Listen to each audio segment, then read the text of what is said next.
with computer audio. And frankly, you can do your video and show your face. The key is not to share, not to have your audio on. Mute. Okay. I have an internet issue.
You don't have to. I think it looks good with you being on screen. I think because you're set there and you're social distance, I wouldn't worry about wearing the mask.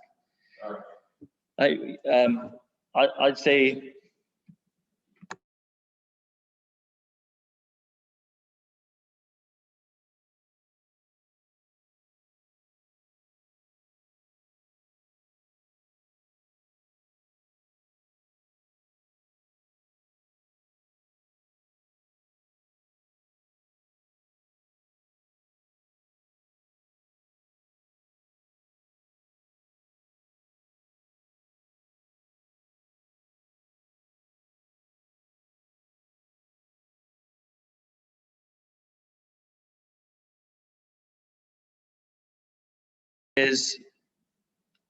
I'm going to pause this recording.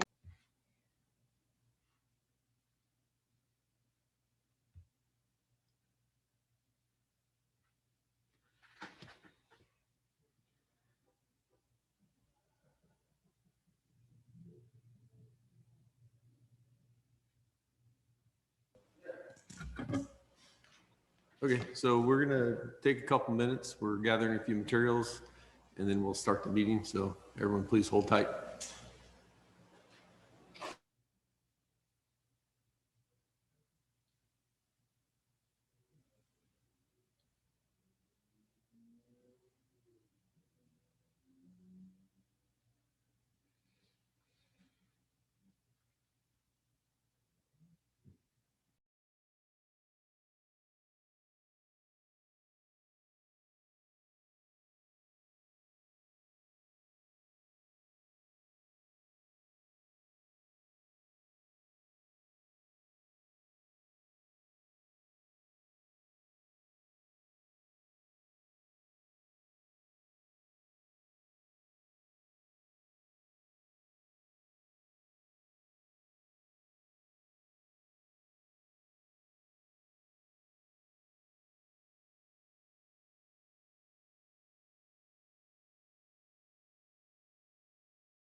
All right, we'll call the Planning Commission to order. First, we'll do the roll call. And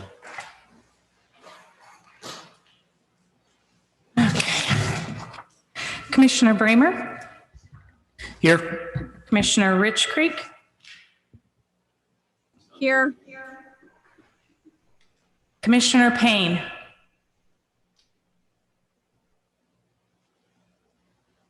Commissioner Voden, here. Commissioner Hummus,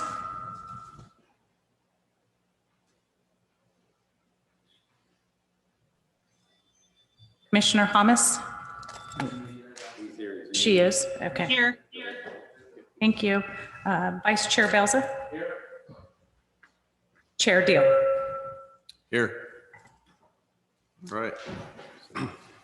We have 6 of us here, so I think We will go with that. Eric, do you mind leading us in the Pledge of Allegiance? Allegiance to the flag of the United States of America and to the republic for which it stands, one nation, under God, indivisible, with liberty and justice for all. Thank you. Comment on the beginning is that we're on Zoom, obviously. So if folks are on Zoom, can you please put your microphone on mute unless you're either speaking or requesting to speak. If you're requesting to speak, please raise your hand on Zoom or make a comment. I believe in the comment section, we'll all see that. So, and then citizens wishing to address the Planning Commission, you can address on any item on the agenda when the item is considered. Citizens wishing to speak, just follow those Zoom rules where you can either raise your hand or make a comment, and opportunity to be provided if you wish to speak on non-agenda items. Similar request recognition from the Planning Commission. You have 3 minutes to provide your comments. So let's start with that. And then first item on the agenda will be the consent, and the item is approval of minutes.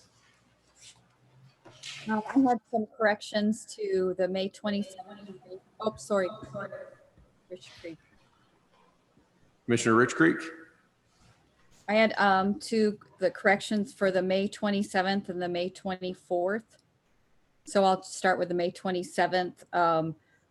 We have to put on there that the recommendations for item B, it needs to reflect that the item failed. It doesn't have any what happened.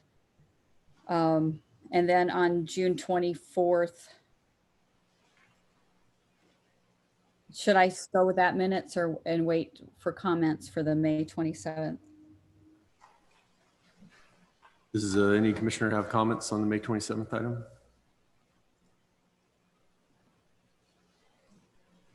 Seeing none, we'll move to the next one.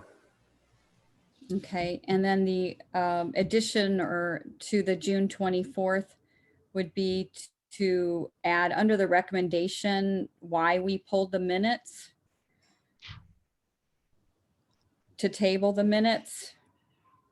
I would suggest to put it was for staff to locate to confirm the bylaws of the vote on May 27th. So you're adding to the minutes, you want us to add a notation explaining why it was delayed? Correct, on the June 24th minutes under, I'm sorry, I have to pull them up again. I didn't write where they're located. It's under the same item. Because we didn't okay we were okay in the minutes of May 27th. It was that item. So under the minute item, it's kind of confusing. So on June 24th, we were okaying the minutes of May 27th.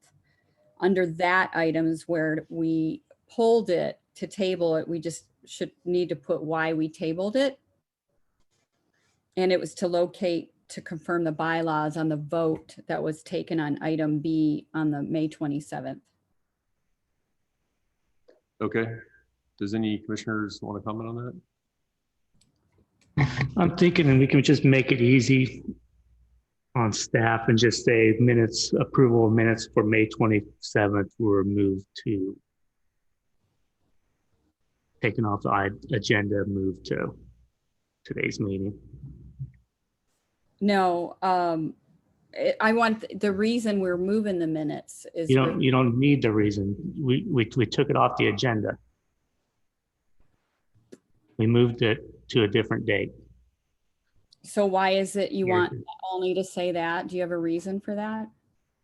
Well, it's the minutes. That's what happened. So it's not correcting the minutes. You're just saying we moved it. The correction is the previous item that she mentioned, item B, reflecting that it failed. Would that do? If you could be a little clearer, what I'm doing is adding to our recommendation that what's on there right now to be open and transparent on why we pulled it. And I don't know if commission, if there's an issue with that some way, because we have to update it. So my suggestion would be the item for May 27th, state that, and then we can say, if you want to add, I think what Commissioner Breimer said is due to circumstances, it was moved to a different day, to the next meeting. I don't think we have to go into details about why it was moved, is my opinion, but other commissioners are welcome to chime in. Any comments? Yeah, Go ahead. I'm fine with just identifying that it was pulled and moved, moved forward into a future consent agenda. Why it was pulled, I don't know if it's necessary. We corrected what needed to be corrected as far as your request from the May or from the June meeting, Kelly. And so we're continuing to add to it more and more. I don't know if we really need it personally, but that's my thoughts. Okay. And when you read other minutes of other cities, they give they give what happened. So that's my recommendation. And if I think that we should put that on there, why we pulled them, because it was an issue we had at the May 27th.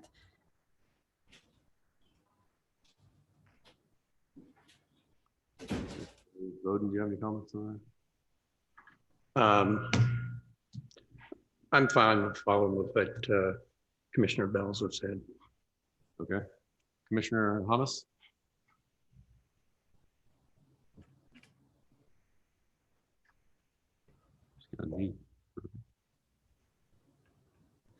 I'm fine with what Commissioner Bells has said.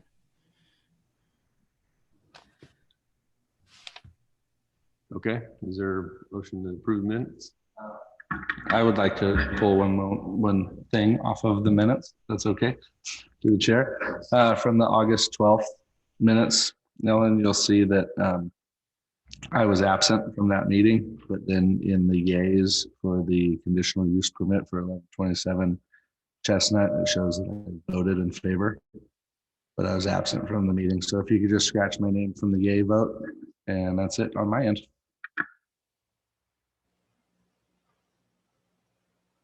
Commissioner Rich Creek, were you completed? Did you have any comments on August 12th?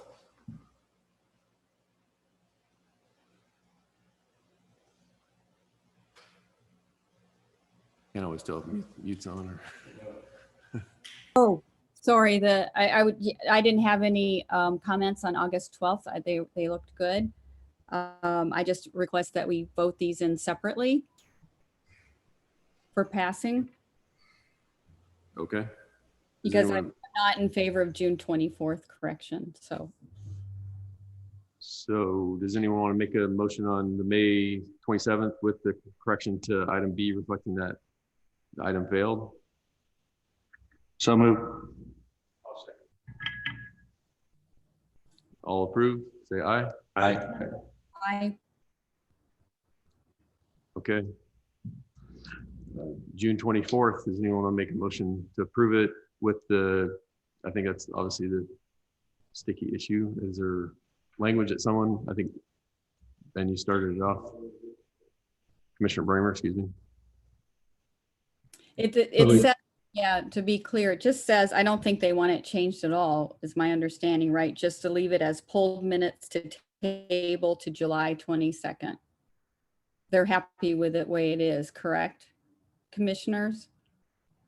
Yes, I'm satisfied with the way that it is.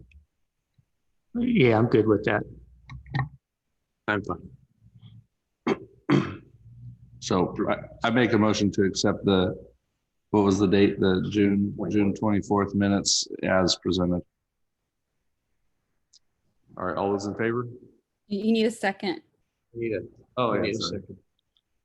I'll second. All those in favor of approving the June 24th minutes with the additional item of it that was moved for approval to July. I don't know the date on July. 20. June 24th. June 24th. Okay, now I'm getting confused. I thought that one got moved. The May item, correct? Okay. All those in favor of approving the minutes for June 24th, say aye. Aye. I, Opposed, 1. Commissioner Rich Creek's opposed. I didn't catch that, but did you? okay, Okay. no.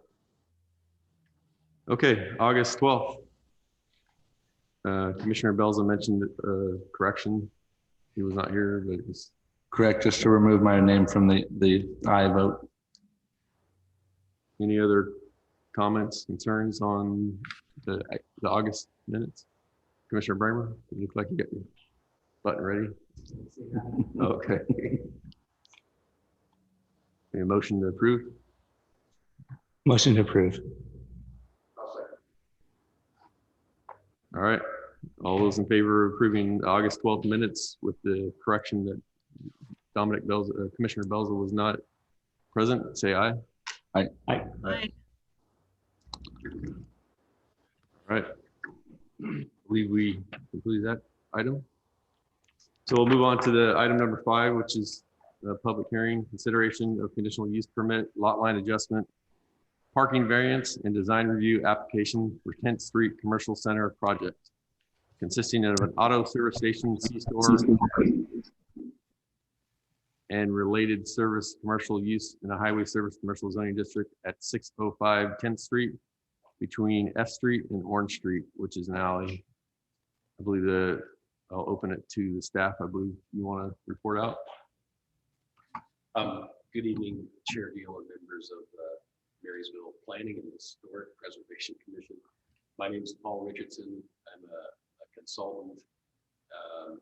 The firm I work for is Management Advisory Services, and I'm providing assistance to Marysville on a few projects during this time. And one of those projects is the 10th Street Commercial Center, which I'm going to present tonight. So the 10th Street Commercial Center, the applicant is Supinder Singh and Julio Tinajero, and both are here online, I believe, as well. We also have Marcus Bowles, who prepared the environmental document, which is attached to your staff report, and I believe Marcus is here as well. So if you have any questions about the environmental document, Marcus is available to answer those. In short, the commission actions on this are: 1, a use permit approval, and the use permit is primarily for the service station component of the project. And there's also in your zoning code performance standards for service stations. The performance standards really tend to relate to, I would say, old school service stations with repair bays and things like that. They don't seem to apply to kind of contemporary mini market fuel stations. The second item is a parking variance for the code technically requires 19 parking spaces, and there's 17 provided. There are 2 informal spaces behind the trash enclosure, but they're not available for general parking, so can't really count them. But if you look at the total supply, there actually is 19. There's a lot line adjustment on the property, and if you look at your screen, the lot line adjustment is between 2 properties. Technically, lot line adjustments can be approved at the staff level, but since it's all part of the same application, we elected to bring it forward to the commission.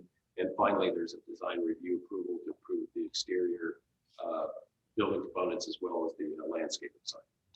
So this is the 10th Street Commercial Cover Center. The first thing I want to point out is you'll see that it says it's required to have 12 parking spaces and 17 is provided. Unfortunately, this was based on the Yuba City zoning code and not the Marysville code.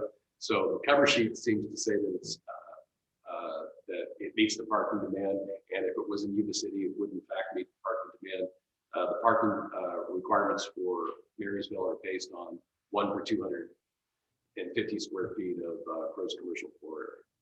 So this is an aerial of the site, and there's an existing liquor store. There's an old, I think it used to be a computer repair building. It appeared to be abandoned to me. The site used to have a gas station, Douglas Oil. The tanks were removed, and the site, the remediation of the tank removal was approved by the Yuba County Environmental Health Department.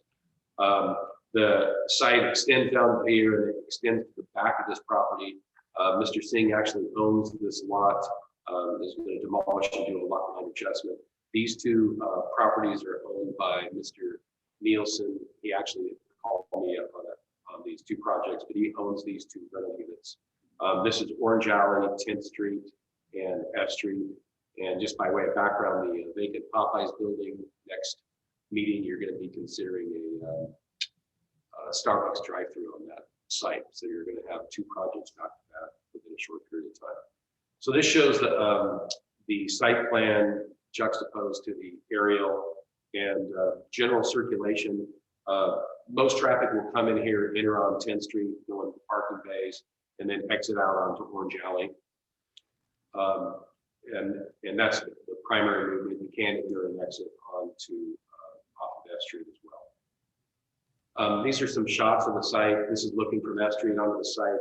That's the liquor store. That's the, I guess it's a former computer repair site. Again, this used to be a gas station site at one time. Again, this is looking from the corner of F and 10th. This is looking straight on from 10th Street. I can hold these or go back to them if you want to look at these. This is looking back at the site from about the G and 10th Street intersection. And this is a view from the alley. And a couple of things I want to point out here is that the alley is actually in the later stages of pavement failure. When I went out there, there's actually a V-ditch. But what I want to point out is this is a communication cable, and you can see that this pole spans the 10th Street, and that communication spans 10th all the way back, and that is in the proposed driveway, so they will have to relocate that communication pole. And these are the power transmission lines, and they actually do provide service back over the site to those residential units on F Street that I talked to. So there's going to have to be some changes in that PG&E. So the commission considerations really what I think you need to concentrate on, but there may be other things. Car wash noise and circulation. The car wash is located approximately from this location. Two vehicles can be in the car wash at one time, one drying and one in the wash cycle, and a third vehicle can queue up outside. If there is a fourth vehicle, it would technically block traffic. There is a condition of approval that the applicant has agreed to that if this happens on a recurring basis, he would basically close the car wash during the peak commute hours. So when there's the most activity on the site, basically they shut down the car wash during those hours. The car wash does have blowers that blow out at the drying net, so they kind of aim toward the residences beyond.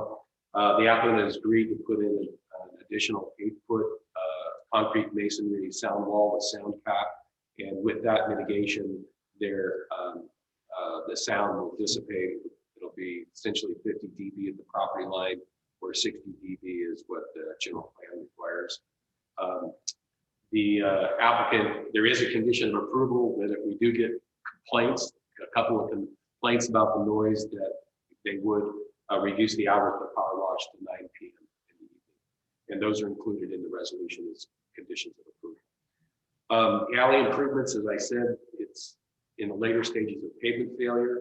And the one thing is that you'll notice that Caltrans required the Orange Street alley to be slightly widened for exiting.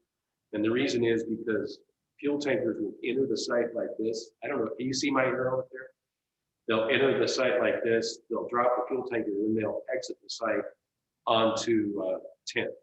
So they needed a wider, basically, apron to accommodate fuel tankers dropping off the site. But it is going to increase kind of heavy vehicle traffic on that. So one of the conditions of approval is the applicant is required to repair, replace, reconstruct the alley to the satisfaction of the Public Works Director for the entire length from, for his half of the alley from basically 10th to 11th. And then when the Starbucks comes in across the street, they'll have a similar requirement that they have to repair or reconstruct their half of the alley. There is a condition of approval that says that the first one in would do the whole alley, so you're not tearing up the alley twice and inconveniencing the property. And the second one would reimburse the first for their share of the cost. So whichever project goes first, they do the whole alley. The second one would reimburse the cost of the first one, but that would be subject to a reimbursement. Transmission lines that we talked about, the power lines are located on Orange Alley, and right now they span connect these two sites. I talked to the project engineer and he communicated with PG&E. What they're probably going to have to do is put another power pole somewhere in this planter, and then that will serve this unit. And then Mr. Singh owns this entire lot here, that they'll put another power pole in this location, and it'll serve the existing Mr. Singh's lot, who's the applicant, as well as the other Nielsen lot. But it basically would be carrying that location. The last thing is parking adequacy.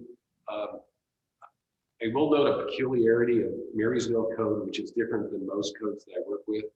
Most codes use a use permit to reduce or consider a parking reduction. The Marysville code is a variance, which are in theory harder standards to make.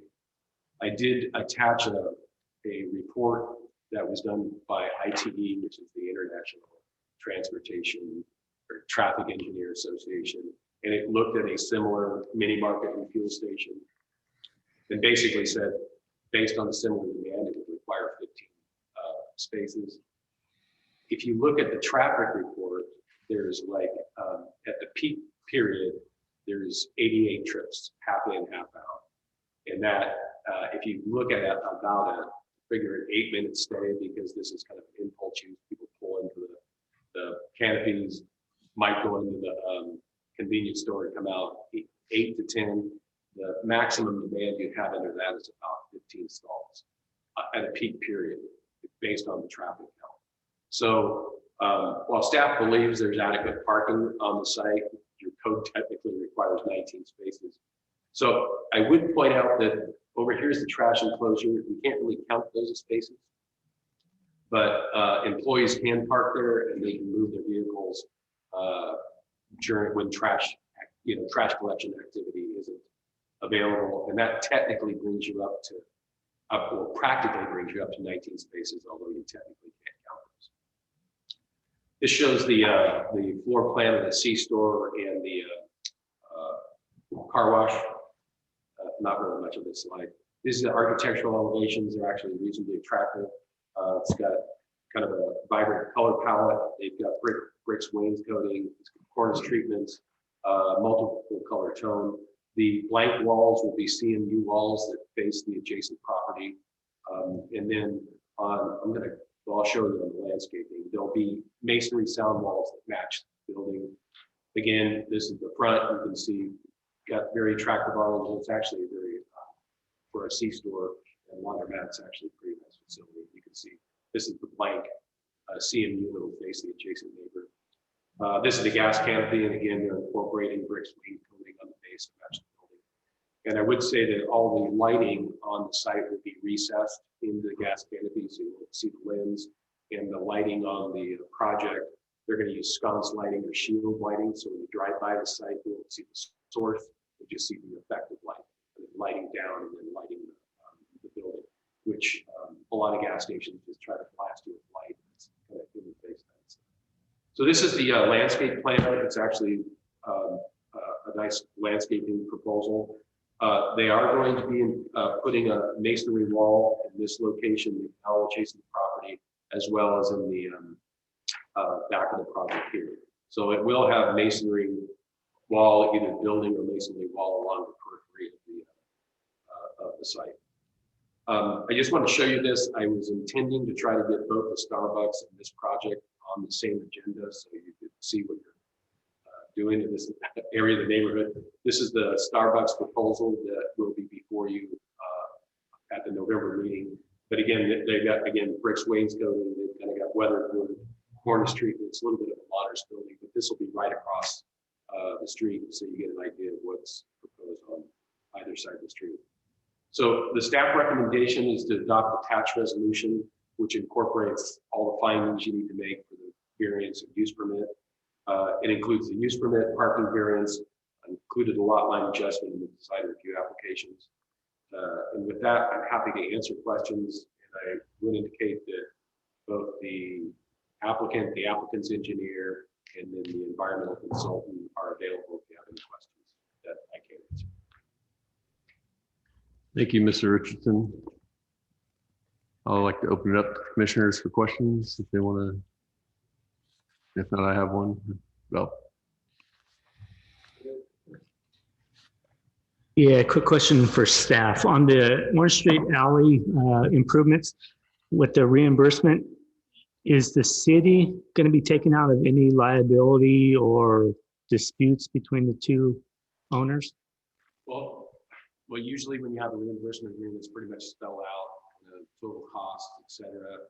The intent of having a reimbursement agreement is normally what we would require is that the developing property would develop to the center line of the alley, and then the adjacent property would come up and build to the other center line of the alley.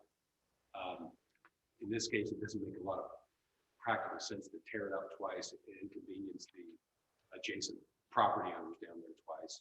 So I've seen reimbursement agreements. Mostly it's cost, and you try to get those clarified up front before you enter into the agreement. All right, what about any liability issues since it is a public street? Well, right now it's in the later stages of pavement failure. So I don't think there's any liability associated with the street other than what the city would have normally assumed on a public street. So those two, whoever's doing the work is going to hold the city harmless of any. Yes. Issue. Okay. And let me keep going. All right. On the design plans, do they have any sort of signage? For their application, Yeah. they have not submitted signage with this request. Okay. So that one comes separate. All right. How do I share my picture? It's all right. And then the last question I have is with the parking itself. You indicate a lot of it has to do with the grocery store, the convenience store. What about the parking for the laundromat? Like, It's all the 19 required stalls is based on one parking space per 250 square feet, which includes both the laundromat and the C-store. all right, it might be more of the applicant maybe answered my next question is about how many people do they intend to be in the laundromat at one, during a given time. So whenever you go to a laundromat, you're there for an hour to 2 hours. So it's taking up those parking spots. All right, that's it. Commissioner Belza? Just curious, I don't know why I didn't think of this on Monday, but these colors, this is in the historical overlay, right? These colors are compatible with our color wheel for the historical overlay, right? I will have to confess, I did not. I should have asked you that when I talked to you, but Colors, my understanding, and Ellen's going to correct me if I'm wrong, that if you have those colors that we can approve at the staff level, you're not precluded from presenting other colors that are approved at the commission level. But I honestly did not. my only thought or I guess suggestion would be that we verify that the colors are compatible with the historical colors before, moving forward with the project. That's it for me. Thank you. Commissioner Bowden?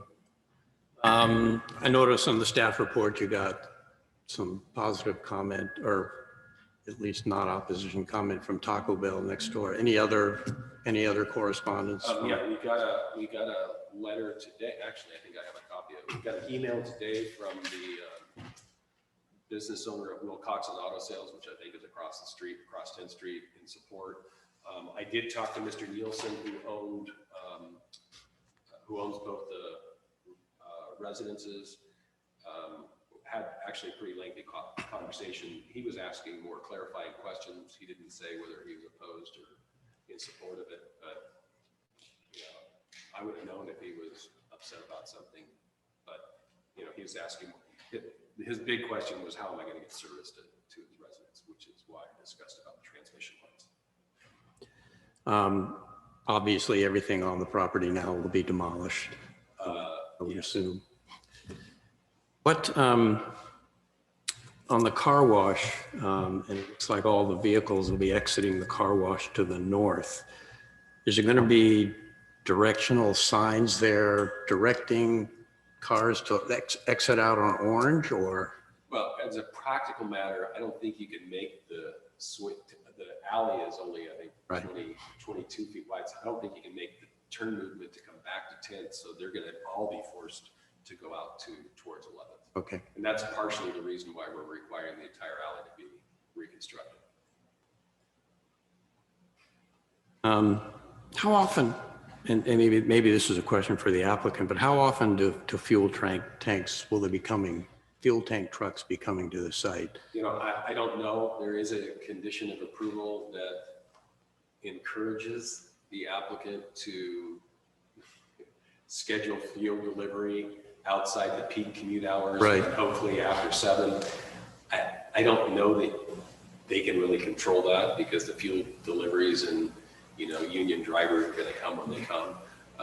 But it's a condition of approval, so if he can coordinate it, we try to make him come out. But I don't know what the frequency is, frankly. Yeah, and then I had the same question as Ben regarding the parking stalls. Now I was curious how many were going to be fronting on the laundromat if the stalls there count towards the 17. So other than that, that's it for me right now. Thank you. Commissioner Hamas, do you have any questions, concerns?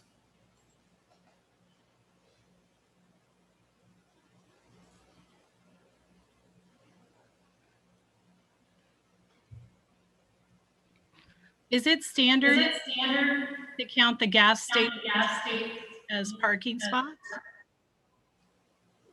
Well, in the kind of the nature of the use, the under canopy stalls typically count in this type of activity because, well, if you go to a gas station, you park under the canopy and then you fuel your car and then you usually walk in to the C-store to get service. So that's why you count the stalls, because it's an impulse use. You're pulling in gas and you're also going to the C-store. And so the parking stalls there can double count. And then, did I miss how many spots were in front of the laundromat? You know what, I lost my PowerPoint. And Because if you figure a load of wash is 45 minutes and a dry is 45, so that's holding up 2 spots for 2 hours. Or I mean, 1 spot for 2 hours per person in there. So that was just a question I had there. Because did you show a slide of the front of the laundromat or just the C-stop, the C-store? I'm going to try to pull up this plan. Let me see. Let me see if I can pull up a slide with that.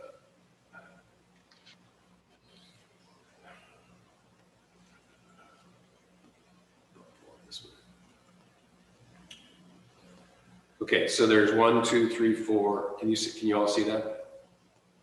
Am I sharing my screen? Yes. Okay. Let me do from current slide. Okay, so there's 1, 2, 3, 4, and you look at the entire inventory because technically anybody can park anywhere on the site. The parking requirement for the laundromat is 1 per 250 square feet, as it is for the C-store. When I looked at the ITE report, which is attached to your staff report, I counted the laundromat at 1 per 250, and then used the rate for the C-store. And I don't have it in front of me. I can look at it. I can tell you what it is because I had it in the staff report. And are we doing a handicap spot in front of the laundromat also, or just in front of the C-store? Are we doing a what spot? I'm sorry. A handicap? I think the handicap, they're only required to have 1 handicap stall, and it's in front of the C-store. Okay. That's what the building code and the accessibility standards require for this amount of parking. The other question I had, so I looked, there was a lot of information given us on Friday on this. It doesn't talk about like sewage and the drainage pipes, all that kind of stuff. So is that going to be updated? Because I do know that is an older part of town. We did do the environmental review, and that didn't bubble up, so to speak, as an issue. Because I just saw the storm drain mentioned. I didn't see anything about sewage or piping or any of that kind of stuff. Is that gonna, if that was gonna be reviewed or if that was looked at? It would be reviewed at the time of the building permit, because they do have to have a sewer connection and the sewer connection fee. Are you talking about the condition of the pipes or the capacity of the pipes? I was just kind of asking about, I used to live over in that area, so I just know that it's older. There's a lot of older pipe over there that hasn't been replaced recently. So I was just curious if that was looked into. Okay, there's no condition of this project to repair or replace public sewer system. Okay. They are required to do their own sewer laterals that connect to the city system. And they do have to pay a sewer connection fee. And that sewer connection fee presumably goes into a sewer fund, and then the city does a capital improvement project to upgrade sewers that goes forward. But this project itself will not have to upgrade the city's sewer system. They'll pay a sewer connection fee, and then they'll do their own on-site laterals. Does that make sense? Usually when you do a sewer project, it's a capital improvement project that's taken by the city, and that's what you use your sewer connection fees for. You put those in a fund to build a capital improvement project. Okay, my question was just because you're having a car wash and then there's a laundromat, the water lines is what I was thinking of, but yeah. Thank you. You answered. They'll have both the water and sewer connection fee for both of those. That's it for me. Thank you. Thank you, Commissioner. Commissioner Rich Creek? Okay. I just wanted to disclose, I walked through the area. Can you hear me okay? Yes. Yeah. Okay. I walked through the area and talked to a person that lives on Orange Street, lives actually on the corner of Orange and 11th, who was in favor of the project. I wanted to comment. I have more comments than questions, but I did ask Mr. Richardson a question that I'll share with everyone in case it's one of yours. On the house that's being demoed, I was making sure it wasn't historical, and so it's a house in the back. Are you pointing to it now? It's in the back area lot. It's just like a shack. So I was glad to see none of the houses. Actually, the house on S Street's a really nice bungalow house, but that's staying, so that's good. I love the landscape. Oh, go ahead. For you, did you want to? This is where the lot line adjustments going. They're going to do that. And they're going to do the lot line adjustment. The applicant, Mr. Singh. Thank you. Yes, thank you. I liked the landscape that was put on here in the back and the front. And I like that the applicant has a bike rack in there. And is the applicant here tonight going to be speaking? I didn't hear you. I might have missed that. Yes. Both the engineer and the applicant, okay, as well as the environmental consultant. Okay.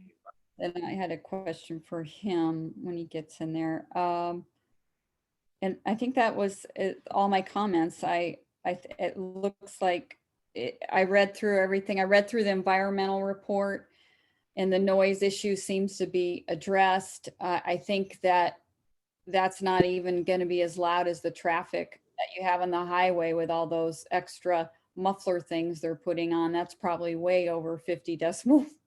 So I'm not concerned of that after reading through the environmental report. So that's all I have. Thank you. Oh, I was going to make a comment on the historical colors. We have a large variety, so I don't have any concerns. They're probably going to be able to find something that in their color scheme that they've already picked in our historical colors. So I think that we can just have them make sure they use from our historical palette, which looks in line with kind of what they, if this is close, is this close to what they're going to be, like the gold and the brick, or is that just that the colors aren't on here yet, or that is that? No, that's it. Actually, did we bring the color? There at the dais, there's a color material board that shows the material. Oh, and I can't see. Oh, you can't see that? Did I share my screen? Oh, no, I can see that. I thought you said there was a color board. Yeah, that Commissioner Fells is holding it up. Oh, great. Thank you for bringing it over. Yeah, though I think, yeah, we're going to find that's going to be close to the historical palette. So especially the gold, that looks like a historical gold anyways. Okay, thank you for bringing that over.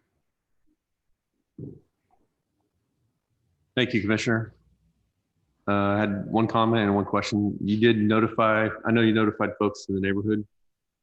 Mr. Richardson, was there any negative, did you get any kind of bad feedback, I guess, or concerns? Comments? I think I indicated previously, you do have, I think you got the letter on the dais. Yes. And then I talked to the owner of the Taco Bell, his name escapes me. We sent him copies of the plans and he sent me an email. He said, frankly, I can't wait till this gets done to improve the neighborhood. And then I spoke to Mr. Nielsen, who owns the two properties. He didn't really speak. He didn't really speak in favor of support. He was more information gathering. Okay, thank you. And then my comment would be, it looks, I understand that location and everyone's probably been by there. Definitely needs some improvement. So I like that idea. Personally, I'm not a fan of the car wash because I've seen another gas station with a car wash that ended up getting abandoned and vandalized and it still sits there. So, but that's just my personal opinion. So, so I'd like to give the opportunity for the applicant to speak if they'd like. You probably know him more than I do, so you want to. It's Julio Tinajero. Would the applicant like to speak, or have they raised their hand? Yes. Yes. Good evening. Yeah. Good evening. My name is Julio Tinajero from Milestone Associates. We're the design team for this project. We're pleased to bring this before you for your consideration. I want to thank definitely Paul Richardson for all his help on this project. He was a big help in development. He actually met with us in person. We did have social distancing and masks, but I appreciated him taking the effort to meet with us in person as well. So we definitely got a lot of good input, and we're able to come up with this project.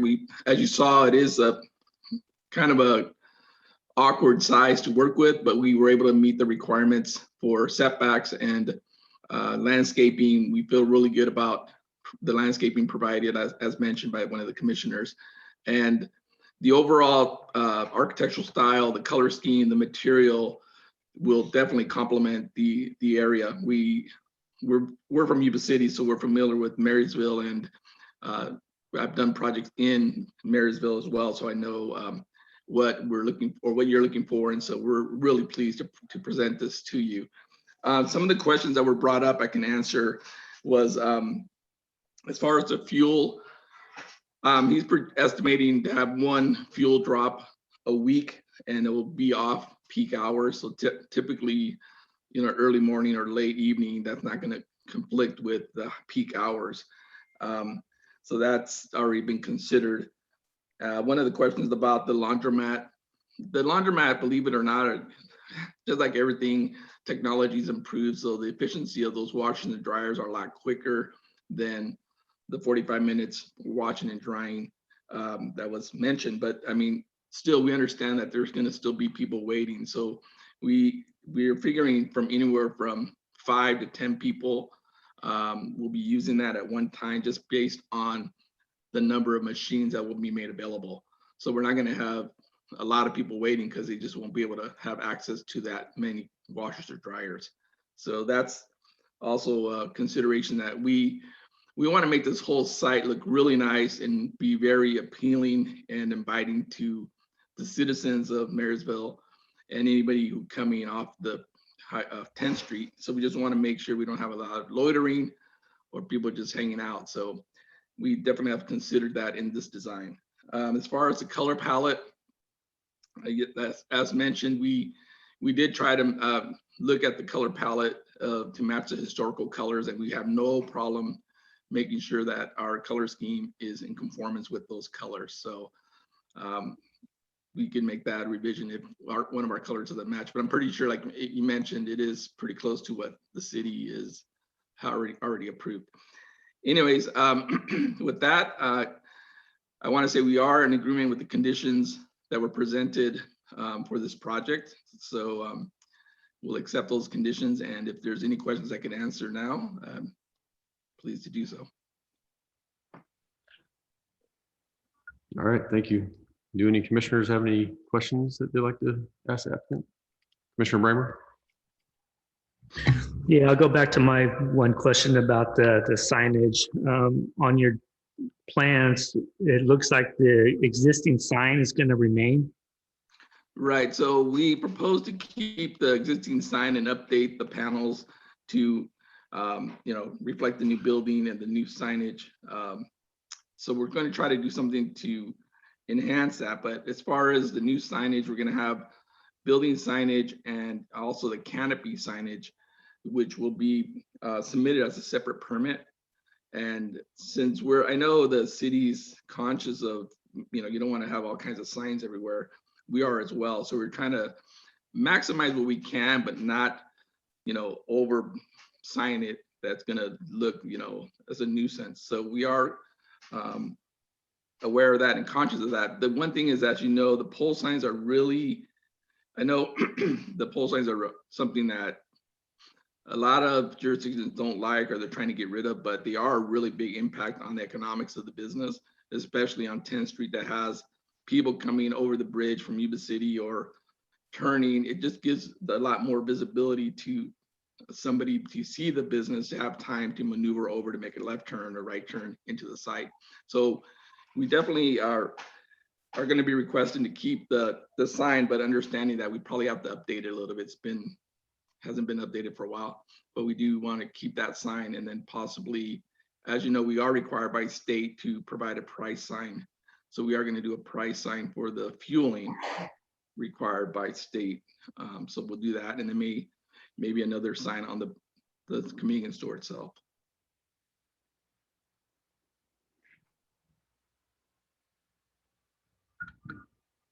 You have another question? Okay. Oh, okay. Commissioner Belza? Hello, Julio. How have you been? It's been a lot of years since I've seen you. I'm doing great. I'm glad to see that you're on the commission, and I'm looking forward to working with you. Well, thank you. Just curious, did you have any dialogue, and not that it necessarily directly impacts this for tonight, but just out of curiosity, did you have any dialogue with PG&E or the telephone company about any of those power lines going underground at all? Yes. So we're going to have the underground service for the convenience store from the alley. It will be undergrounded to the transformer that was mentioned earlier in that planter area by the laundromat. We'll have an underground service for the convenience store and for the car wash. Basically all the commercial uses will be undergrounded.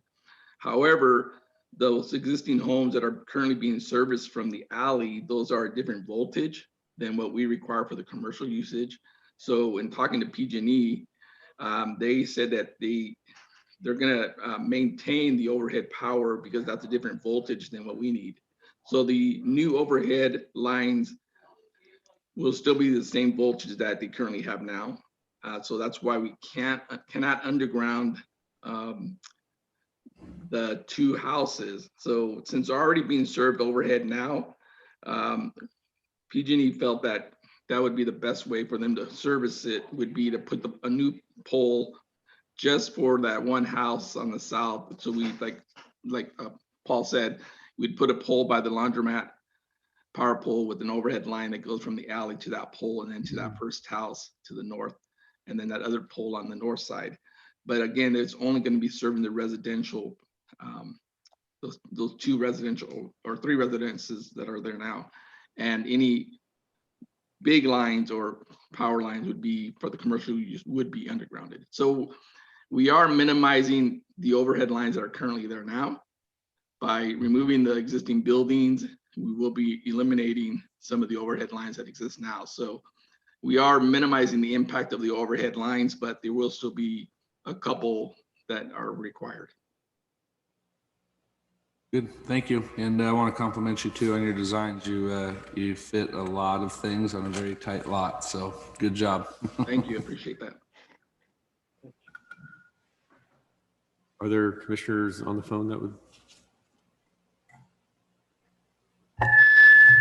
Mr. Hamas, any questions? No, I'm good. Thank you. Okay. Commissioner Rich Creek? I just had one question. It's just a curious question. If you've given any thought to in the future doing any electric car charging stations. Yeah, so it's kind of, we are required by the Green Code to provide at least the potential for charging stations.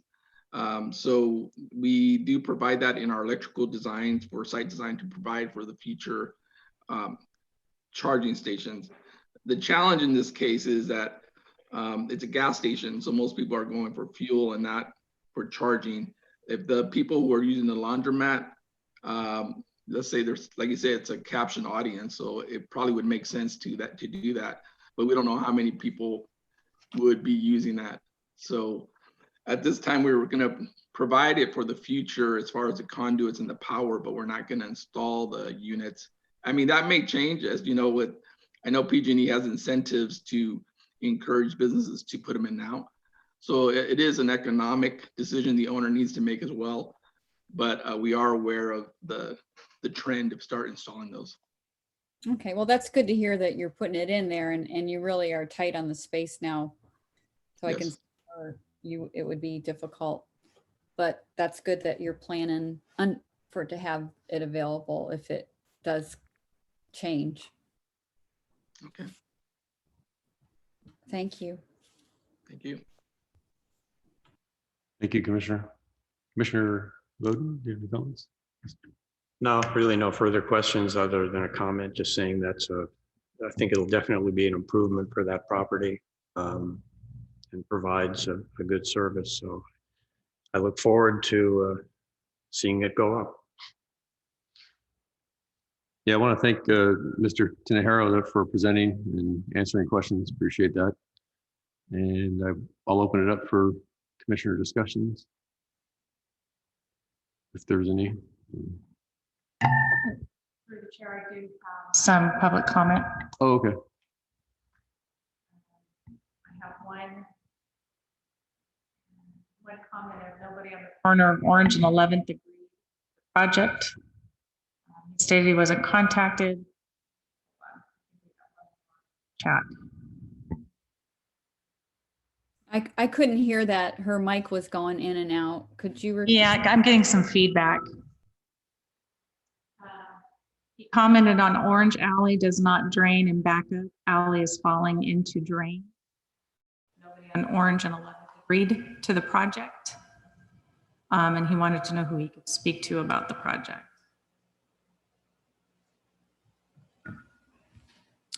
Okay, I'd probably defer to Mr. Richardson. He can. What I've been doing when I've gotten questions I can't answer, I've been referring him to Mr.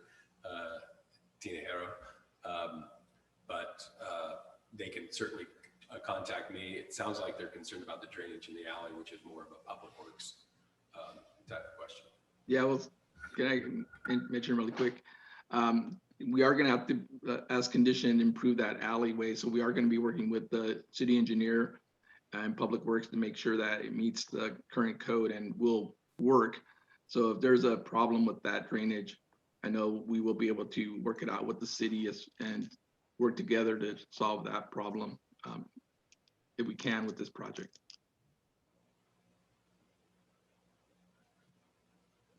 I'd like to ask a question to you, Mr. Richardson.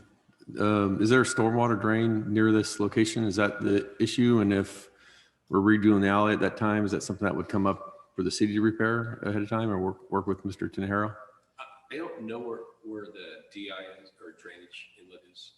I know on the alley, there's a concrete V gutter down the middle. So the drainage slopes to the V gutter and then drains out to 10th and 11th. And I know there are, drainage inlets on 10th and 11th, but I don't think there's any DIs on in the alley itself. I could be mistaken, but that's what I saw when I went out there. It sloped to the concrete V ditch and then drained out in either direction. I don't know if Mr. Tinajero knows better. I mean, he's an engineer. He's been out there on the site. And those guys might. Or did you mute him? I was just checking to see. Are you on? I was. You're coming up on this. All right. Mr. Tinajero, do you have any comments on the DI? Okay, so our initial surveys show that, like, as Paul mentioned, there are inlets at each end of the concrete swell in the alley, both on the north end of the alley at 11th and at the south end at 10th Street.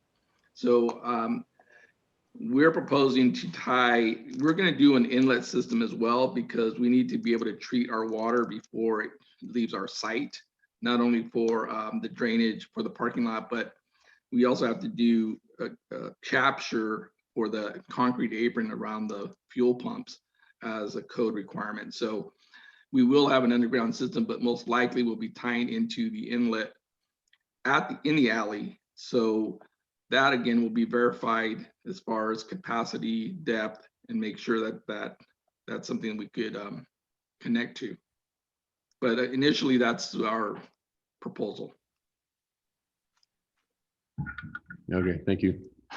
Yeah, I'd be concerned if it's, I think even Mr. Commissioner Hamas brought it up, that if it snowballs into a city problem, we're gonna watch that. And it sounds like the neighbor perhaps at 11th that's their comment. Correct.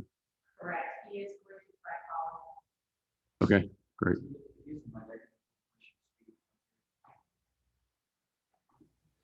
So we're just gonna try real quick, I lived 15 years ago on the corner of F and 11th, and drainage was a major issue there. And I would go the back way through the alley to come around to park, and that alley has drainage issues. So that's why I brought it up. I know firsthand that that's a problem over there. So it looks like they're looking into it. So that's what I was concerned about. Can I comment really quick? Sure. Again, the owner expressed to me that in his 15 years or whatever, I've been there since 98. 98, since 1998, 99. he has not, at least at the way this is designed, the alley is that it splits basically halfway through the alley, drains to the north and to the south. So most of this site will naturally drain to the south inlet on 10th Street. But according to the owner, he hasn't had any flooding issues at that intersection for at least since 98, since he's owned the property. And when we initially had designed that Popeyes, when it was converted from the old Little Mexican restaurant to the Popeyes, and that was one of the issues that we looked at as well. So we haven't seen any problems at 10th and Orange, but that's definitely going to be looked at just to make sure that we're not impacting it. We do propose a 0 increase on our drainage. So whatever's draining now, we're going to require to maintain that same volume. So if we create more volume than what's going now, we will have to detain it somehow. And that's part of our engineering design. Thank you. Yeah, thank you. Is there a caller? So Dennis is online and ready to speak. If you want to listen. Okay, there's a public comment. Can you just state your name and your address and provide the comment? Dennis, I believe. Dennis Failert, 616 11th Street.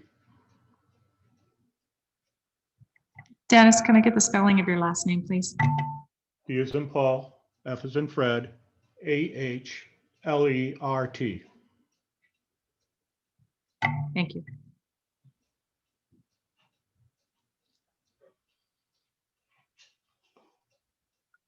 Will the traffic would be you like- going north on Orange Street?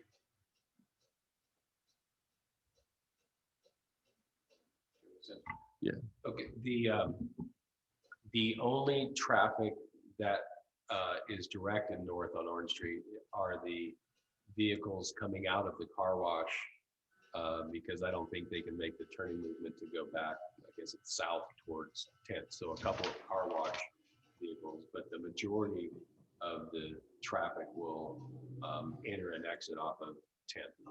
And Can you actually, speak up? I can't hear you. okay. My okay. The only traffic that appears to me to be directed north on Orange Alley are the exiting vehicles from the car wash, which are not going to be that frequent. The majority of the traffic is going to enter and exit from the fueling station, the C-store, and the laundromat from 10th, and won't be directed and are unlikely to choose going down Orange Alley. That doesn't mean they can't, but they most likely will enter and exit off of 10th. So the fueling and the C-store and the laundromat. The alley to the north of this project will not handle any more traffic. To get in and out of my garage now, I have a hole in the alley. I can't get in and out of my garage with my boat without a big problem. There's excessive noise when it was Popeyes. And if you're going to put a convenience store in and a Starbucks next door, the two of them will be excessive traffic on that alley. The drain hasn't worked for many years. The drain on the corner of 11th and Orange on the southwest corner had been deleted many years ago and had caved in the sidewalk and the road. That had to have been repaired, and that drain is no longer in existence. The storm drain in the alley is overfilled now because of the Popeyes parking lot, which used to be a vacant dirt lot, which absorbed all the water. When the Popeyes parking lot got put in there, the water drained to the one drain to the north. And then if I wasn't home or a neighbor wasn't nice enough to clean the leaves out of it, it backs up into my garage. The excessive traffic that will be coming up Orange Street, I do not agree with. I do not know who the lady is that talked to on the corner of Orange and 11th, but I own the house on the corner of Orange and 11th. If you talk to somebody on the other side of 11th, that could possibly be. But I was not contacted, did not know of this until I received this letter a couple weeks ago. So I figured I'd watch this Zoom meeting to see what was going on. I don't have a problem with the convenience store. I don't have a problem with the coffee store, as long as the traffic is going back down 10th Street. I do not agree with the car wash. You are deleting somebody's home for one. Yes, Mr. Singh owns it. People do live in it. He does rent that out. Yeah, it's not a shack. And an 8-foot wall is not going to keep the noise from my property. Thank you for your comment. Mr. Richardson, I guess I'd have a question to follow up with that. I understood that they were going to do they were going to repave the whole road or improve the whole road, the alley, whatever you want to call it, from 11th to 10th. Yeah, this property or this project is responsible for their half of the alley from 10th to 11th, and that's reconstruct, grind, replacing the center concrete drainage area, and then Starbucks will be responsible for their half. And then, as I indicated, rather than tearing up the alley twice, we're going to seek to get a reimbursement agreement. So the first one in comes in and reconstructs that alley once, so it doesn't disrupt the other occupants twice, doing one half and the other half. at the time they go forward, I mean, I went down there, that alley is in the later stages of pavement failure. The center concrete's broken. I don't doubt the DIs are, if there are in the alley, are, broken. They'll have to, reconstruct that road segment. And it may be they'll have to reconstruct the base as well, which is the kind of gravel base, to the extent there is actually gravel base out there now. That'll have to be completely, that's the requirement, completely reconstructed. In terms of the drainage, Mr. Tinahero said, the gas station and the Starbucks under current, stormwater retention requirements, they cannot add any new net drainage to the system that exists at the time of the development. In the case of the gas station, they actually have to have, they call it oil interceptors to go forward. So that'll further meter the drainage. I can't promise it's going to fix an existing problem, but it shouldn't add to or exacerbate the conditions that are out there. And hopefully with the road improvement, it will be a significant improvement and benefit to the existing residents that are using that road. So just to be clear, you say half the alley or they're not literally going to pave half of it. They're going to pave the whole thing. And then if Starbucks comes in, they just reimburse them for half the cost. Correct. And if Starbucks doesn't come in, they're on the hook for the whole cost, correct? Yeah, I think what's probably going to happen, if I can speculate, I think Starbucks is going to be ready to go before this project, just because this one has gas tanks and things like that, where Starbucks is just to tear down and rebuild. I think Starbucks is probably going to go first and rebuild that alley, and then there'll be the reimbursement property, just my guess of how it's going to go. So assuming we approve the Starbucks. Right, yes, yes, that's it, okay. Sorry about that, didn't mean to jump the gun. But what you said was that it's not going to make it any worse, but it may improve it, is what I'm hearing. That's my guess, because it's so bad right now. I mean, the roads fall apart. Can't get any worse. Can I add a comment really quick? Yes. So we are in agreement, the applicant and the owner, they're in agreement to improve the alley half the width as conditioned. But, we're going to work with the city to make this happen. But obviously, if there's other issues that are already existing as far as drainage or any other problems that are existing that are not a result of this project, we're willing to work with the city on that. But this project is not going to be the solution for those problems, and we'll work with them. But we want to just make sure that it's clear that, if this comment was brought up about drainage on either end, it may be an involvement where the city might have to put in a new system or inlets, and we would consider that in our design. But we just want to make sure that we're willing to participate in the cost, but we can't be responsible, obviously, to repair the existing problems that exist now. Yeah, thank you. Any commissioners? Any comments? Dennis had one more question. The power pole feeding his house is partly in the alley.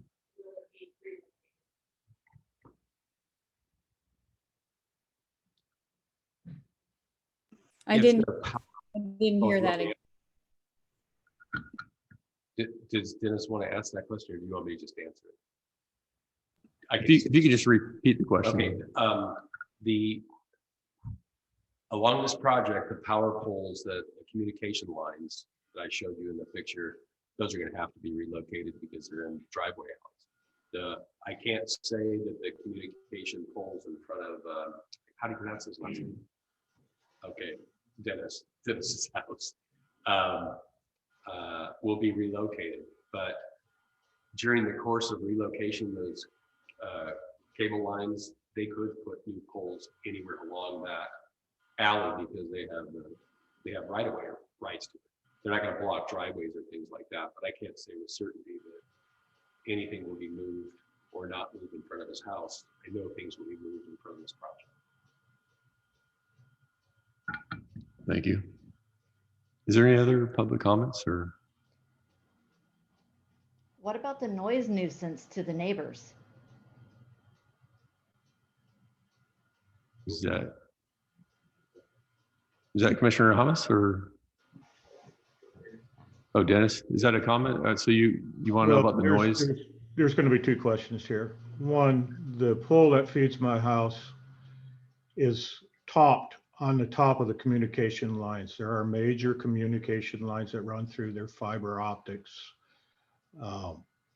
And that pole is partially in the alleyway and has been hit a couple times and been knocked down. So that creates a restriction and bottleneck if anybody is heading north on Orange. There's also, we are majorly concerned about the noise. Those blowers in an 8-foot wall, and you can say how many decibels it is still going to be an excessive noise. Those that are waiting in line for the car wash, these kids now run some really loud music. And it's going to be an excessive noise. An 8-foot wall is not going to get it. It's not going to make it any quieter. I have no problems with the convenience store where it is now and a Starbucks, but all the traffic needs to go south on 10th Street, not sitting on the corner of Orange and 11th, checking their order, making noises. Yes, we can't even hear our television. Can't hear the TV, can't sleep. The times that the car wash needs to be shut off is at a normal bedtime and not turned back on until 8 o'clock in the morning. I disagree with the Thank car you. wash, disagree with the drain, and you have some major communication lines running down that alley. I think more research needs to be done. There's a pole on the other side of the alley by the apartment complex. I don't know who talked to who over here, but they certainly did not consult the house at 616 11th Street. Okay, thank you. We'll discuss, appreciate your comments. And I think Mr. Richardson, he's open to receiving more comments. Like I mentioned earlier, the car wash is my only concern. The 5th Street, the one at 5th and E Street's been abandoned for years and it got vandalized. I'm assuming that the owner tried to, make extra money, of course, and it didn't work out. So that would be a concern. Do any commissioners have any comments or like to discuss? It's open for discussion. Anyone on the phone or Zoom, excuse me. This is Commissioner Rich, but I need Mr. Richardson's help on this. I believed I read in one of the documents in response to Dennis's point. And I can't remember at what part it says that he would change, I think it was hours of operations or something if there was some complaints in the neighborhood. And so I think it had, if there was something, if it was a problem with the neighborhood, the hours would be changed. Am I remembering that correctly? Yes, you are. There's two things. There's an environmental document which does a pretty detailed noise study, and it shows what the noise levels are going to be at the property line, and it was not unacceptable noise levels. Unacceptable is kind of a subjective thing, but in addition to that, I couldn't hear it. You said it was. 60 You might. dB. Can you guys hear me?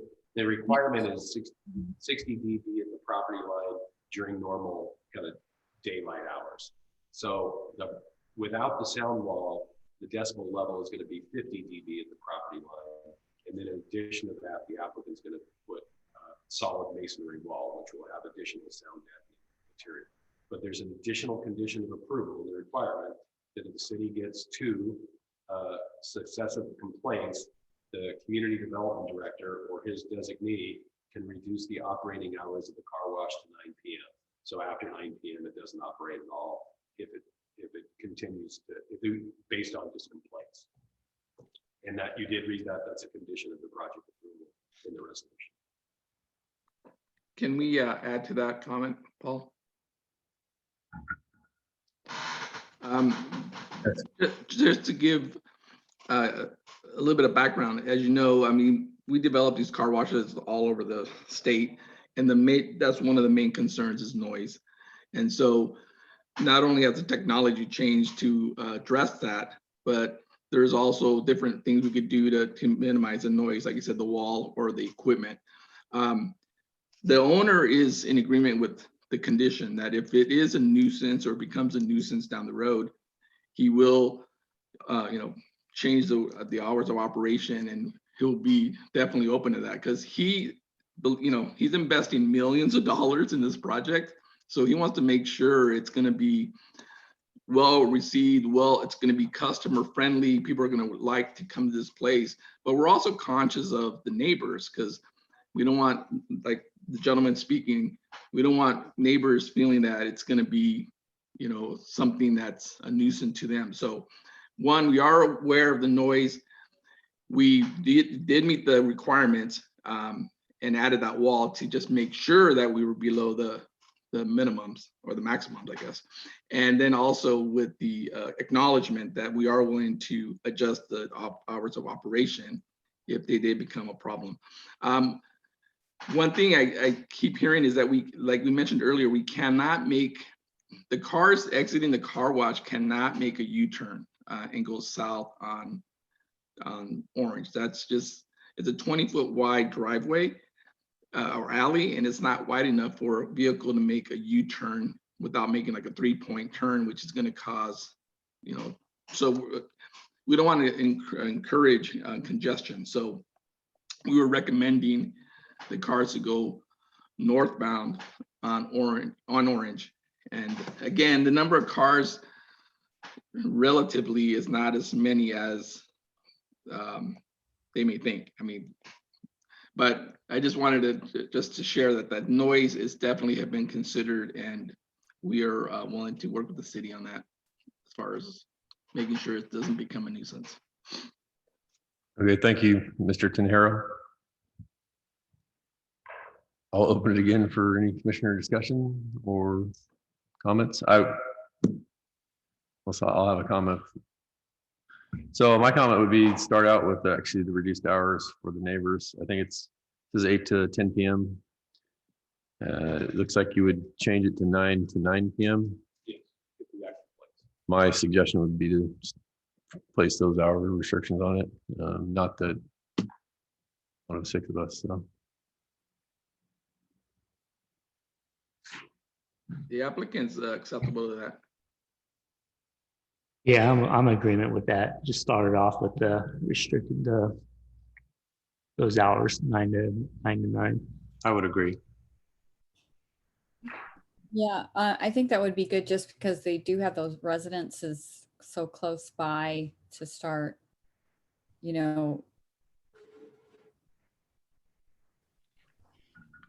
Thank you. I'm in agreement as well. Okay. Move ahead without a motion. Or unless there's more discussion. Any more comments from commissioners online? Since I can't. No, okay. Are we, the public comment period still open? Is there any other, did we hear from everyone? I don't believe there's any more public comment. Has there been any actual estimates number wise on how many cars will go through that car wash and be going north? I keep hearing this nebulous, not very many, but that's kind of in the eye. There is a traffic study. The eye of the beholder. But you're going to force me to read it in the context of the hearing. It has there's, I think the peak period, there's 88 trippets. That means the 44 in and 44 out for the gas station. Just by the nature of the queuing of the car wash and the timing, you're not going to have a constant spilling out. But, right here in the meeting with Outlook, if there's a traffic report, I don't know how many it says will go through the car wash. I can glance real quick and see if I can figure it out.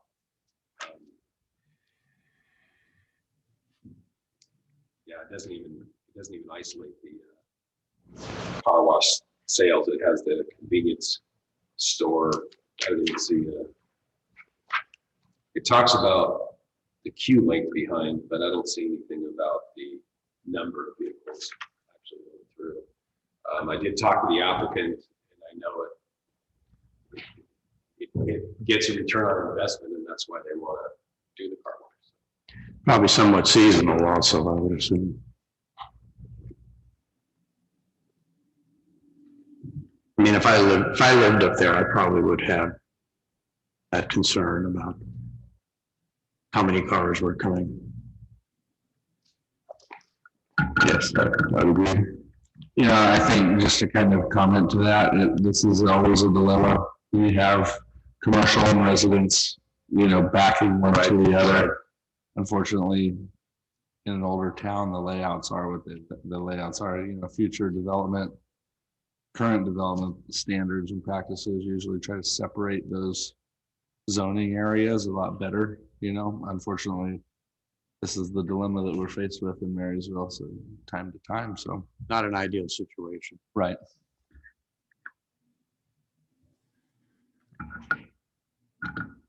All right, well, I'll make a motion to approve the project with the restricted car wash hours.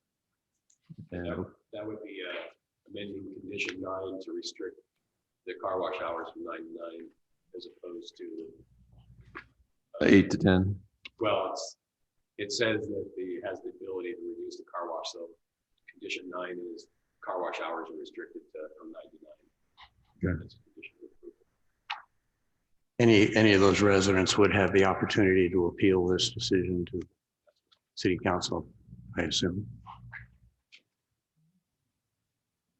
Do you want to take each item separate, approving all 4 items separate or all together? I prepared the resolution to adopt as one action. Right.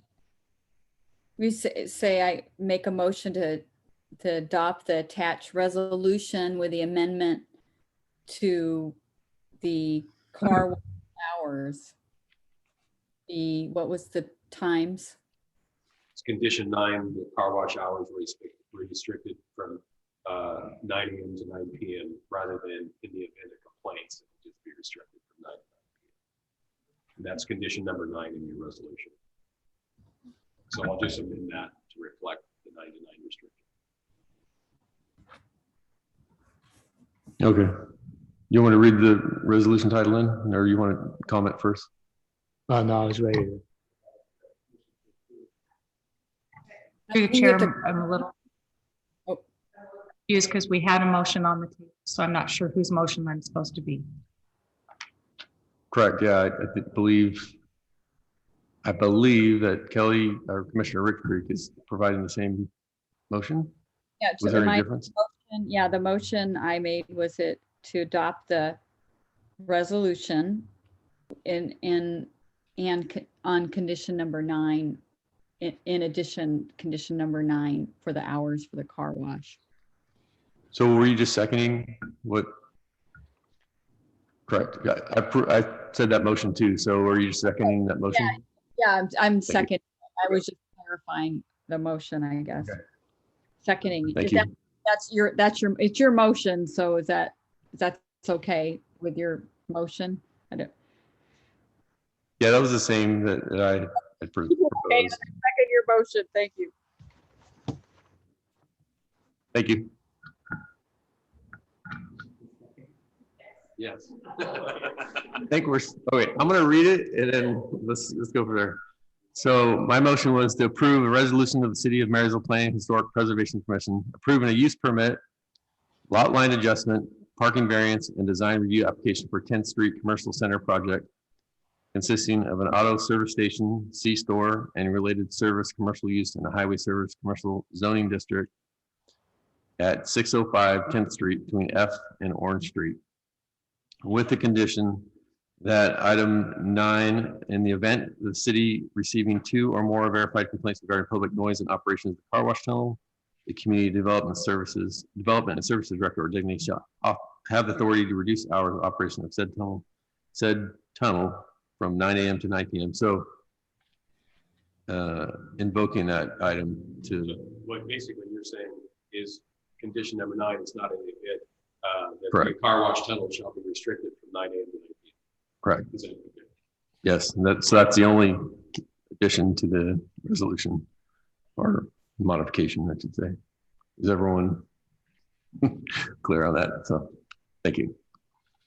Commissioner Bramer, it looks like you're gonna make it. Oh, okay.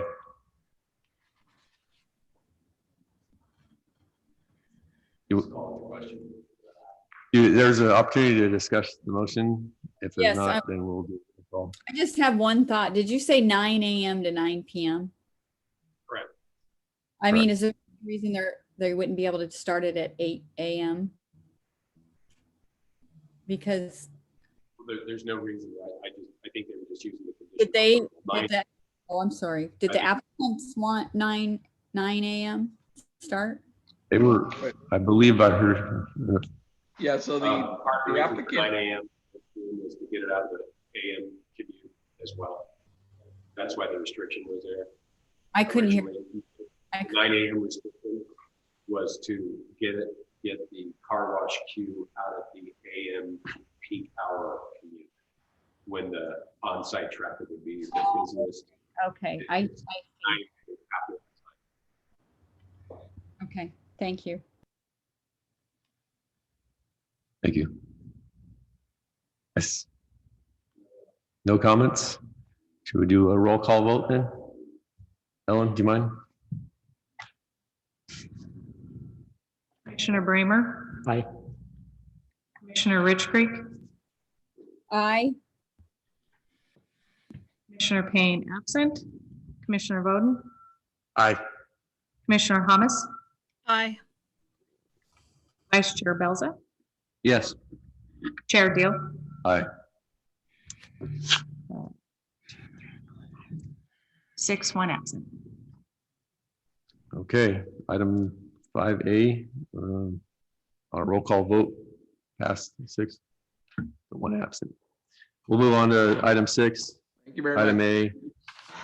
And thank you, Mr. Tinajero. Yep, thank you. Item 6A is the appeal of the planning consultant's interpretation under section 18.08.120 of the Marysville zoning code that the accessory building setbacks of 5 feet supersede or take precedence over the C3 commercial setback requirements, which allow 0-foot setbacks for side and rear lot lines. Appellant Susan Lopez of 118 6th Street at Chestnut. Pardon me. The zoning designation C3 general commercial zoning district. So Mr. Richardson, would you like to present the item? The host disabled my screen share. Did you do that? Jeff, you disable my screen sharing? I'm trying to share my screen. It's not letting me. It says host disabled.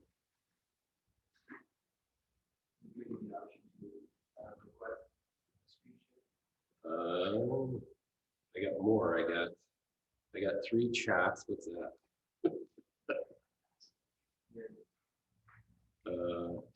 Screen share. It says host has disabled the screen share. Are you the host or is Ellen the host? There are 3 hosts. If the public could just bear with us for a minute. Technology. Zoom difficulties. Yeah.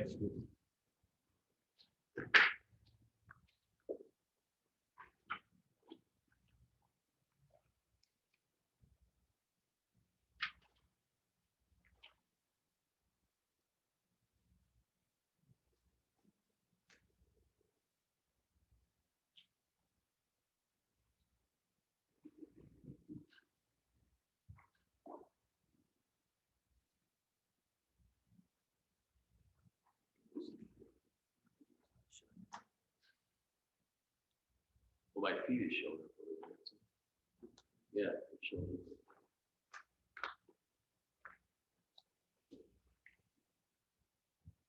Take a 5-minute recess. Yeah. Good. That's Yes. right in. Okay. Yeah, you can try to do it. It's not. I think it's an option. Yeah, it says host disabled screen sharing. Okay, maybe we'll take a 5-minute recess.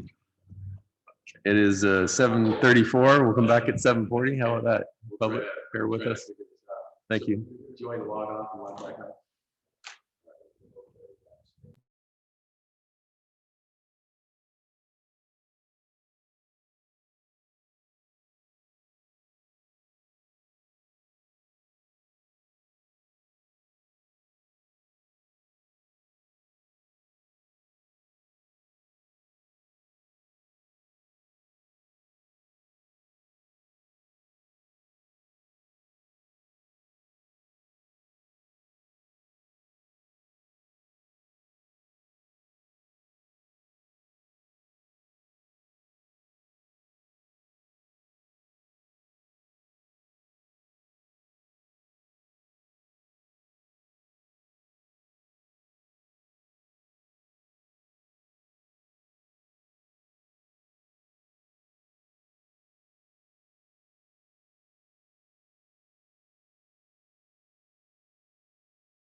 All right, thank you. Welcome back. Okay, thank you. Hopefully we have our viewing audience with us. All right, Chair Deal, members of the Planning Commission. This is an appeal of Marysville zoning code interpretation. The appellant, Ms. Suzanne Jones, is actually in the audience this evening, and the property is 118 6th Street at the Chestnut Alley. So the appellant is challenging the consultant's interpretation that the accessory structure requirements supersede the C3 general commercial zoning setback requirements. And I know the staff report was very code heavy, and I apologize for making you wade through a lot of zoning code analysis, but on the screen I have kind of the salient code provisions. So section 1896.010 entitled accessory buildings says all accessory buildings shall comply with the following performance standards. I've only shown performance standard A, but performance standard A is accessory buildings shall maintain a minimum clearance of 5 feet from all property lines and a minimum clearance of 6 feet from other buildings. There's other provisions in this, but that is the provision that is germane to this application. However, the C3 zoning setbacks, which is the general commercial setbacks, again, I've only shown the minimum yard setbacks, and it says a street side yard or interior side yard, the setback is none, except when abutting a residential zone, which this site does not. A rear yard is none, except when abutting a residential zone. And there's some other restrictions which don't apply to this. This shows the site in question. This is the primary residence. This is an existing garage that was actually torn down. It no longer exists. But you can see there's other C3 commercial in the area, and there's actually an adjacent residence. This is the site plan that was submitted, and here's where the accessory structure is proposed to go. Again, here's the primary home, and you can see it has 2 foot, 2 foot, and 3.86 side and rear yard setbacks. Ms. Lopez originally filed for a single-story structure, and this is the structure with those setbacks, and the consultant who was working at Marysville at that time approved the single-story addition with the setbacks. Whether that consultant just relied on the C3 restrictions, which allow 0 foot setback, or just overlooked the accessory requirements, or just didn't think the accessory structure setbacks applied, it's not clear, but that this did get approved, and it was in fact getting building plan checked through the city's outside plan checker when the applicant requested that the building permit plan check be halted, and they resubmitted a 2-story building, which you can see here with the identical footprint that was approved by the city. So in your staff report, I think frankly, you can make a fair argument that either A, the accessory units apply, or B, the C3 zones take precedence. Frankly, as a consultant, I wasn't comfortable making a more permissive interpretation that could be reflected citywide. But I think it's a fair argument to make that the C3 standards apply.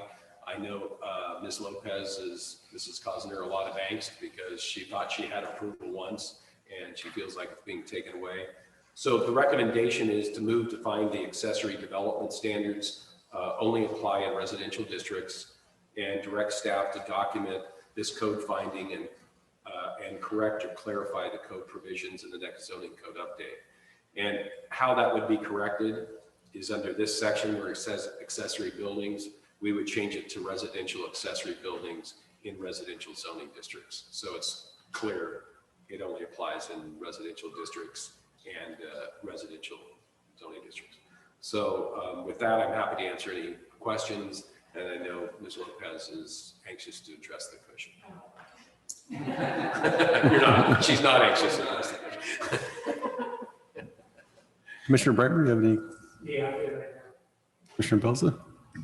Yes, to you, Mr. Richardson, is this common in other municipalities to have an accessory building different than the setbacks of the zone that you're working with?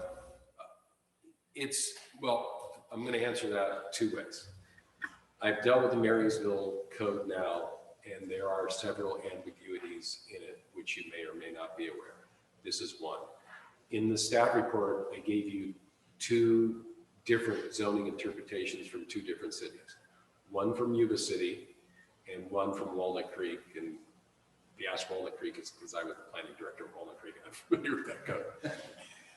Yuba City's says residential use of property shall meet the accessory building requirements. So even if it's in a C3 zone, if it's a residential use of property, it has to meet the accessory structure standards.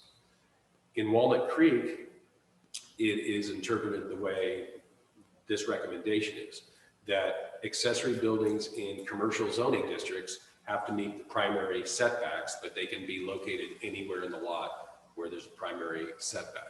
So the short answer is your question, there is no standard answer.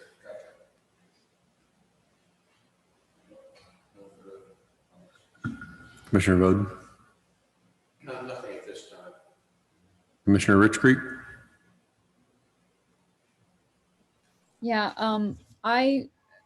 when I read through this, I think with a change of staff that our codes are probably need correction is the first thing that I thought of under the accessory, because I know from experience, I live in a commercial zone, C2.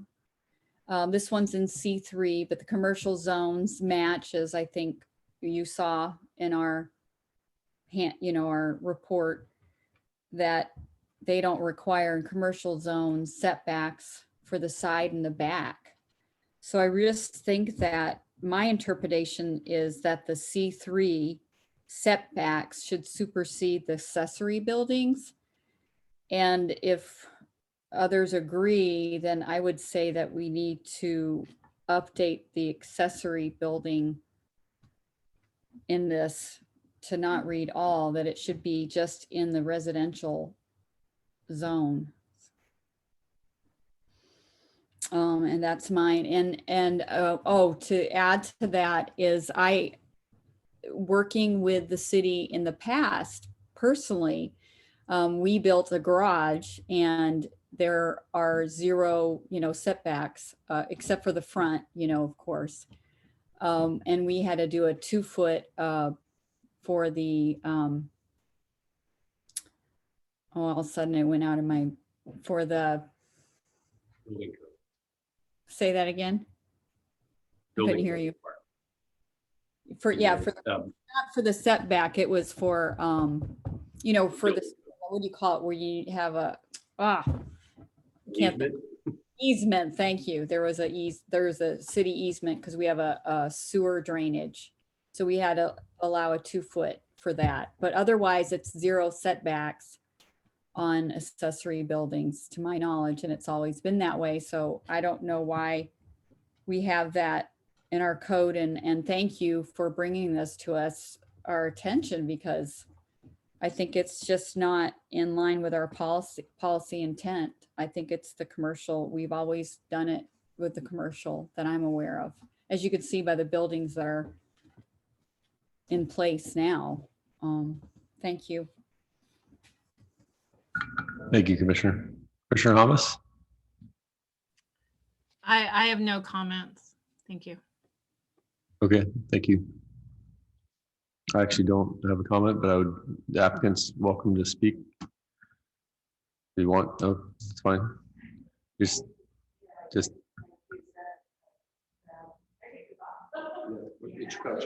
If you don't mind, there's probably a button or so the Zoomers can hear us. Do I have to push anything, or can you hear me? Oh, okay. No, like I said, I just, went to the city in the beginning and asked questions and talked to Ellen. She's been really helpful in doing this before I went to an architect and actually got all the plans and paid for this. And they told me all this stuff. And so I went ahead and did it, and it got approved, and I changed it to just go up higher. And then this all happened. So this is where we ended. I'm trying to make our area nicer. You know, I took a house, if I could show you what I did to the house that I had, I mean, Ellen's seen it, and turned it into something nice. And that's what I wanted to do with this too, was building a garage and some storage and whatever I can do to make it look nice, you know. Being it's in an alley, I know it's not going to be really seen too much, but that was my goal, was to, you know, live there and hopefully retire there. You know, so that's, I don't know what else to say. Yeah, but that's good. you know, I hope that I could do it, you know, would be great, and make it look nice for Right. Marysville. And, you know, that's all. Cool. Thank you. Yeah.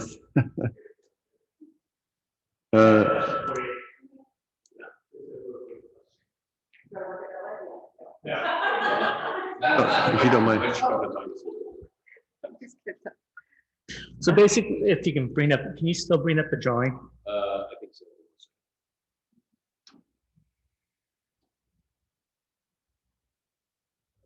Basically, the walls that are next to the buildings, other buildings, are those going to be firewalls? Yeah, so when we had talked to Ellen, when I first went in there, they told me it had to have a firewall, I think an hour and a half to 2 hours, Okay. and no windows, which I was fine because I have Herbert's machine shop next to me, Yeah. and he's got so much junk. I'm tired of seeing it. You know, I bought the house in 2014, and we finally fixed it. It took us a long time because we were just trying to do it ourselves. And I don't want to see that. It's in the alley. It's a mess, and I just don't want to see it. And I've, you know, putting up a cinder block wall. We did that, got that all done from Alan, and had all that, an architect, or what is it? Not an architect, but a person that has to engineer cinder block wall. Had that all done too. And I want to extend that, you know, to make it look nice, because the wooden fence always, they fall down, they rot. So we're just trying to make it nice, you know. That's it. All right. Thank you. That's all the questions I have. Is there any other public comments? Nobody has raised their hand or.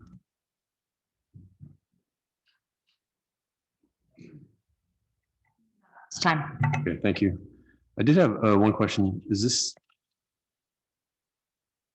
I don't know. This one's in the same zone. Do we need to go to ARV for anything, or is this?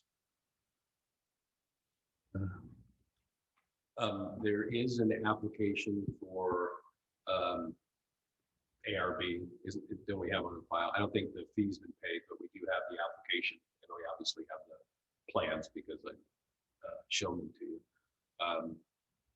We can probably get them on the next commission meeting, frankly. Do we have enough time? Do we have to provide notice or anything else? We should be able to get everything together. Yeah, I mean, I could probably get the ARB, just show the building elevations for the next commission meeting. Okay, thank you. Commissioner Bremer? I have one additional question for staff. Are you aware of any state legislation that's coming forward regarding setbacks?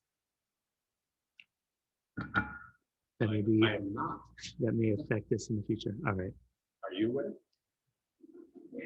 No, because I'm wondering if there's something behind that question that I should be aware of. Yeah, I'm not aware of anything in the state legislation that deals with setbacks. All right, thank you. It might be through the chair. Yes, Commissioner Retreat. Maybe Commissioner Bramer's thinking about, there is some California state legislations in place that are encouraging cities to loosen their restrictions for accessory dwelling units. In fact, there's some money that they're giving to help inspire that. And like the town of Chico has ready to go pre-approved ADU accessory dwelling units, not to use the acronym. They have, let's see, I think I made a note of it.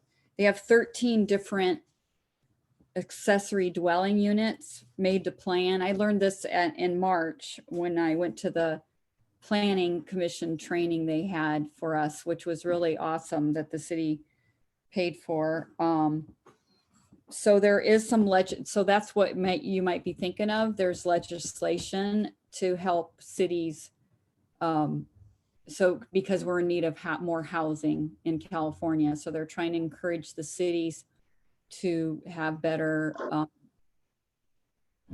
less restrictions on our accessory dwelling units to get more of them. Thank you. And Mr. okay, so there is accessory dwelling unit legislation, and I actually did look at that on this project. However, the legislation is pretty clear that it's accessory dwelling units in residentially zoned property, which this is not. It's zoned commercial. So the accessory dwelling, the state law that allows accessory dwelling units in residentially zoned properties doesn't apply to commercially zoned properties. Yeah, I was mainly responding to Commissioner Brammer in respect to this. Sorry to not in respect to this one. He was just asking if there's legislation for the setbacks, and I just thought maybe he was talking about that. So I just wanted to share that. So sorry for bringing that up to confuse everyone. No, you're on the right track. Thank you. Okay. No public comments, any commissioner comments, additional?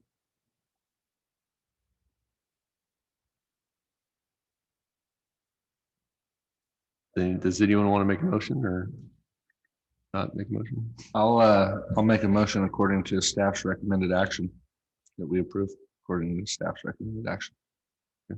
I think we have to state what our interpretations are. So if your motion can include the interpretation, if you agree that, yeah. Staff's recommended action states that we move to find that the accessory building development standards only apply in residential districts. And that we would direct staff to document this finding, correct or clarify this code provision with the next update of the zoning code. That's what my motion is. So you're basically granting the appeal? Absolutely. Okay. I second that. Okay. Rich Creek. Commissioner Rich Creek seconded the motion. Any further discussion?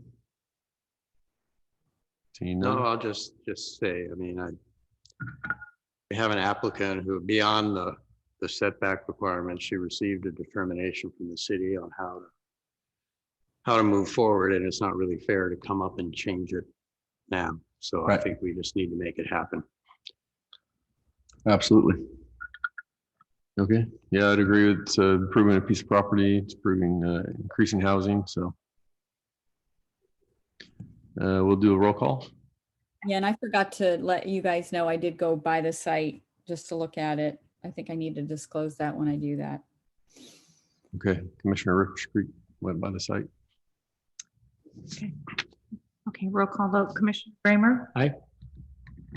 Creek? Aye. Being absent. Commissioner Voden? Aye. Commissioner Hummus? Aye, and I also went by the site. I didn't know I needed to disclose that, so. Vice Chair Belza? Aye. Chair Deal? Aye. 6 yes, 1 absent.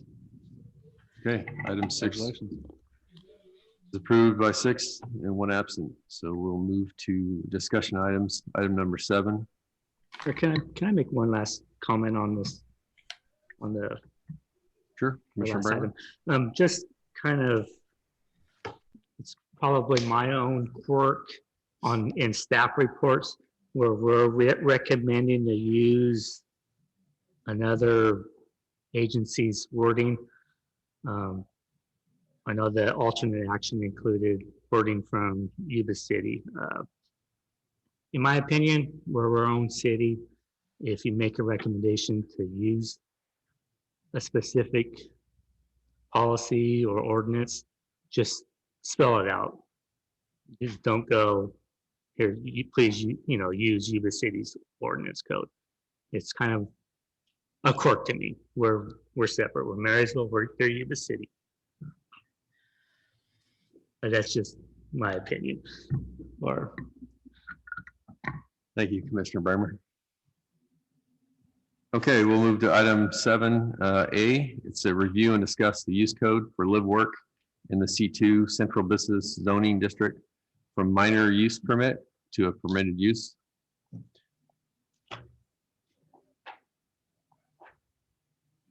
Mr. Richardson, would you like to, or would you like me to start it? It looks like you're looking I for. think this is the item that commission requested to put on. Let me see. Correct. Okay. We requested last meeting to have this on. Okay. So, you know, I'm not sharing my audio or video. Is that? That's okay. It's a very. Okay.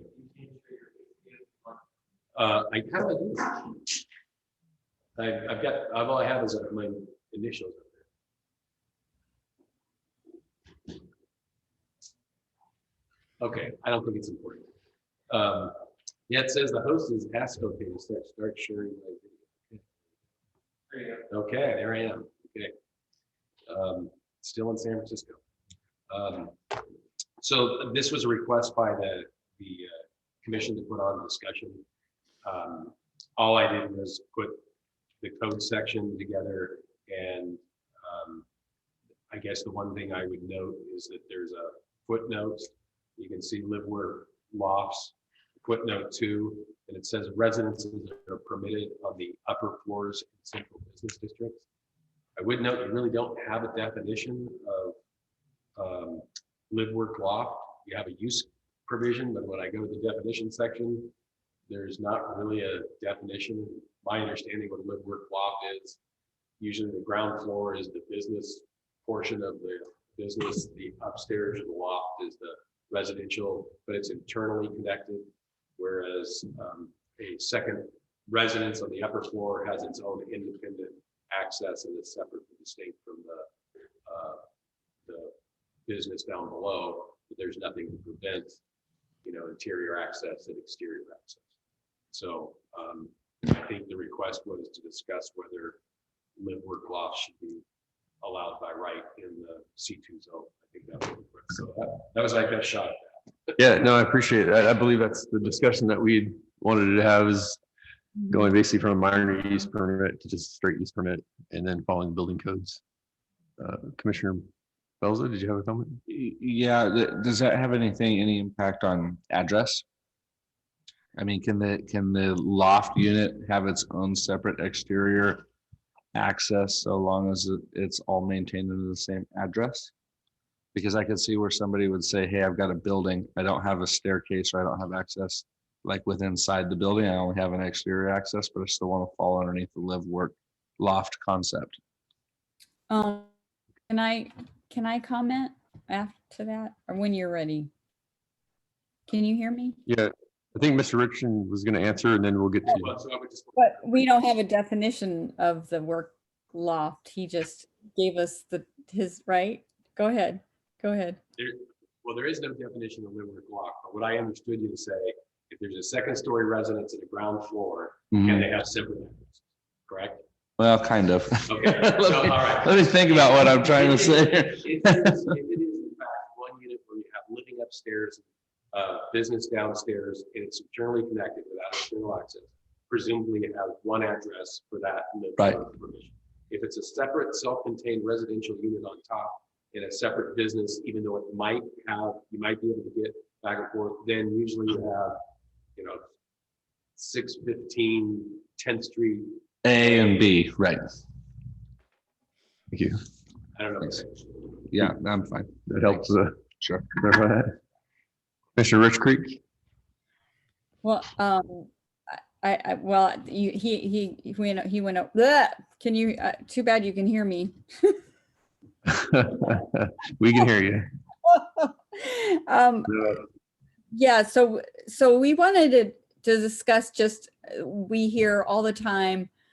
I thought this was changed just to give you the understanding that people want to be able to live downtown. And is there a reason that, and number one, we do need to put a definition of live work loft. I noticed that too. It's like, we don't have a definition in here. How do we define a live work loft? And I know other towns that have they don't necessarily have a loft. They have a business and then they may reside in the back.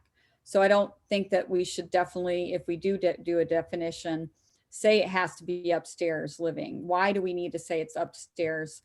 I just want to have a discussion to see, is there a reason that we wouldn't, why would we want the code that the way it's written? Why do we want to have people have to apply in order to live downtown? Because the way I see it, we want more people downtown. We want more vibrancy. It'll cut down crime, the more people that are down there. So is there something that we're missing, that is there a reason not to allow it? Except, what we're saying, to do it as a permitted use, not to have to apply for a minor use and go through that extra red tape, because we want to encourage more people living downtown, I would think. So I would like to hear if there's reasons that we're not thinking of why we wouldn't want that. Thank you. I'll yield the floor. Okay. I can give a comment. So I talked to, and there's people that know real estate better than I do, but I did talk to a real estate developer, I guess. And there was a building downtown that they want to do apartments upstairs, like Mr. Richardson said. And they had an impression that we were not favorable to that. So that was unfortunate, but it seems like that it's a minor use permit. So it adds an extra layer of maybe difficulty. Maybe that's what he was referring to, but I know Mr. Belza, or Chairman Belza. Just kind of speaking from a real estate background, I think just the fact that that everything in the downtown district is zoned in one commercial zone or another. It's appropriate, or it's proper, you would say, that if there's going to be a residential dwelling, like somebody's going to use a commercial building as a residential dwelling, they have to go through this conditional or special use permit, et cetera. But, typically, I think, and Mr. Richardson might speak to this too, coming from a planning background, in areas, so like I'm thinking of like Midtown Sacramento, where you have actual mixed use zones that allow for commercial or residential. So in order to just make it where somebody could just do it without having to come in for a use permit, I think, like, realistically, we would have to change the whole zone to a mixed use zone, or allocate areas where it's a mixed use zone and they don't have to get the permit. But if we stay underneath the commercial zone blanket, then I think a use permit's applicable. Not that we don't want to deny it. I agree with you, Kelly, that having more people living in the downtown area is probably a better thing. And that's something that's trended for the last 10 years or so. And it's going to continue to trend as a popular way of living, more in an urban atmosphere. So I'm in agreement with you that we're moving in the right direction. I just don't know if we need to make it, an open policy that you can just take any place, any building, any location and use it as a residential dwelling. That's my thoughts. Any other comments? Well, I mean, would we be limiting it just to people who work there and want to live in the loft, or would it be something that a property owner could rent those units out to somebody who doesn't necessarily have a business there? It's not, there's been people living up there before, past. I don't know about the zone. Yeah. Because I know our chick, who many years ago actually used to sit on this commission, he and his wife had a shop. And they had a beautiful place upstairs. So it's not a new thing. Okay, so I mean, it's just a discussion too. It's not we're not voting an item. So I think, we don't have mixed use now. So it's kind of C2 is kind of being used as already, like you mentioned, people are already living upstairs. So it's just, are we going to do a small tweak to it and then come back later with a new general plan and change everything, or anyway? I mean, a new general plan update's the right time to evaluate all that and make a determination on actually putting in like a mixed use zone, in my opinion. For the topic of this, or for the purpose of this conversation, I think making the minor switch and making it more feasible or easier for people to move into that aspect of it, I lean that way. Not that we actually rewrite the zoning code for the C2 zone and open it up so it's a free for all. Does that make sense? We tweak it, and then as we move towards general plan update, then we can actually reevaluate those zones. Do it. I don't know if I need to move. Has there been funding allocated for that yet? I don't know. What's that? Whoever's not talking. Eric is yours. I don't know. I'm not aware of any. Not aware of funding that's been allocated to the general plan update specifically, but I could look at that. Okay. Yeah, I think we just wanted to talk about it and make sure that we're trying to help out the city. I think there may have been other folks that were working on it before, and Yeah. we just want to relook at it. And sorry, Commissioner Deal. Commissioner Richard, yeah. I don't see a blue where I can raise my blue hand, so I feel like I'm always interrupting. So excuse me. There's not a button on for me to raise my hand. I keep looking for it. I don't see it if there is one. But anyways, we didn't want to rewrite the code on this, Commissioner Belza. We were thinking that in the code, it's just written where you have to go in and get a minor use permit. The question I wanted to raise is why not just permit it? And from listening, it says normally, yeah, people go through and they do a minor use permit. And what is the reason for that? Does anybody know what the reason is for that? Just to be a devil's advocate, I think if we just leave it wide open in a commercial district, the primary intent being downtown is that you own a business. So if you open up your business and then all of a sudden you're allowed to permit residences, what's going to stop them from opening up a hostel or something like that, to where you just come on in? And so I think that's where we want to make sure that they're using it properly, and that's the minor use permit. Yeah, Commissioner Mills. Yeah, and to piggyback on that, we were just in a previous item on our agenda earlier where we had a commercial area and a residence, and we were seeing the conflict between those two, right? So if we opened it up as just a permitted use underneath the C2 zone, and let's say somebody wants to occupy the building right next door to the brick, now the use of that building has now become a residential use. It's no longer a commercial use. However, there might be activities in the commercial district, but now residents in the commercial. So like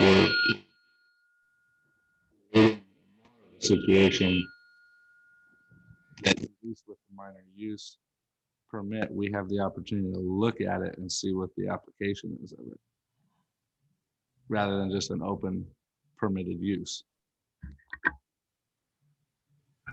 Well, I think, Thank you. was there somebody else? No. I think we already have, residents. In fact, I think there's been residents in the building next to the brick. So I think that I personally think we want to encourage people living downtown, as I said, and the fear I'm hearing is opening up. Are you fearing that it would take away from the retail business and people would just take over the downstairs to live in? Is that the fear you guys are feeling about that? I think right now, when you're what we're in right now, let's say with COVID and stuff like that, where small businesses are going out of business, and if you're allowing a residential to come in, well, yeah, they're just turning it into, hey, come in, I'll charge your rent, and that would be the way that they make the money. So now you're going to start losing the retail businesses downtown. Okay, well, let me tell you what else is happening with the retail. I mean, retail are losing businesses, and and that's not why I'm looking at doing this. I just want it to be more easier for people to live and work in the downtown, because other vibrant cities are doing that.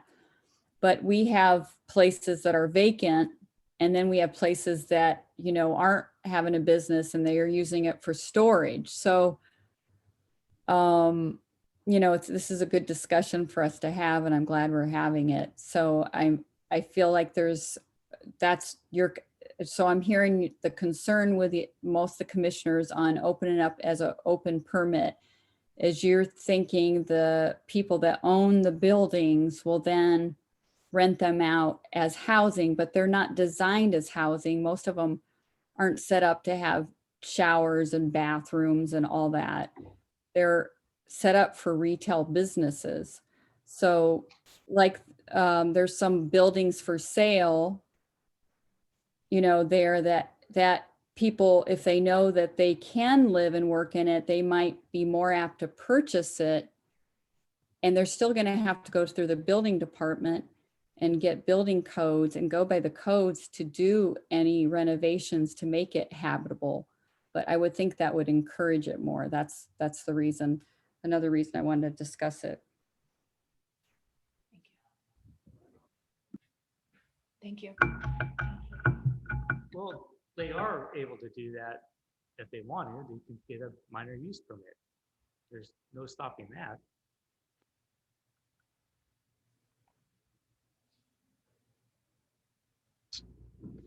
I didn't know if Commissioner Hamas, did she say something, or was that Kelly? I guess that. Okay. Anyways. Yeah, no, I think what I'm hearing is we're just trying to make it easier, maybe. Is that what we want to do? Or we still, but if we have a minor use permit, they still have to come to us like tonight. And so we're not getting whatever. I think that in the long run, especially with the general plan update, this seems to be the popular opinion. We're moving in that direction. Like, I'm in agreement to it, that we move in that direction, that people can live downtown. But looking at it currently, it's not as easy. I would say it's like a metaphor. We can only eat one piece of the cake at a time, right? And this is a good piece of cake to eat tonight, that we put it as a minor use permit, but with the idea that the cake's going to be attainable probably in the near future being the next 2 to 4 years maybe. That's kind of my position. I would be satisfied as a minor use permit on this topic for the time being. But like I said, yeah, this is just a discussion. So yeah. We can move on to the next item, or we can continue discussing it. So I think we've kind of discussed it. If there's no objection, can we move to the next item? We're not gonna resolve it unless someone wants to make some kind of. All right. I'm gonna move to the next item, 7B. And 7B is action to cancel and reschedule the regular planning commission meetings on November 25th and December 23rd to November 18th and December 16th. And this is due to conflicts, obviously, with holidays. So moved. I'm in agreement. Same. Is Commissioner Hamas or Commissioner Rich Creek? I don't know who's got hands and comments. Commissioner so I'm not available on the third Wednesday. I have a meeting the third Wednesday of every month, but yeah. So you would, yeah. So we both days you'd miss. Is that I'm not on the calendar with me. Yes, that moves it to the third Wednesday, and okay. I have a commitment on those prior. Is there other options for a different date that look better? I didn't study the calendar. So. That's the only day every month that I have a meeting. So any other day. for me, but Those Wednesdays because we just normally meet on a Wednesday. So Okay. if we can move it, Thursday. it's because of council meetings on Tuesday. Yeah, I would suggest if it's fine. Yeah, we haven't seen out any public notices yet, so if the majority of the commission wants it at Thursday, there's no other meeting conflicts on Thursday. Ellen?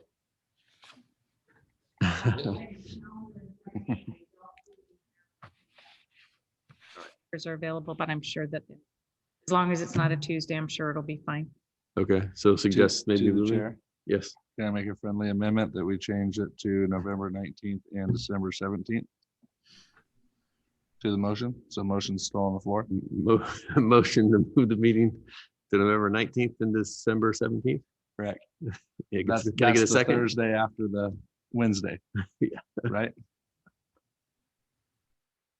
Anyone have any conflicts with that? That you know of? Nothing to know of. Ben, Commissioner Bringman? Okay. Anyone else on the phone? Or Zoom or whatever we call it nowadays?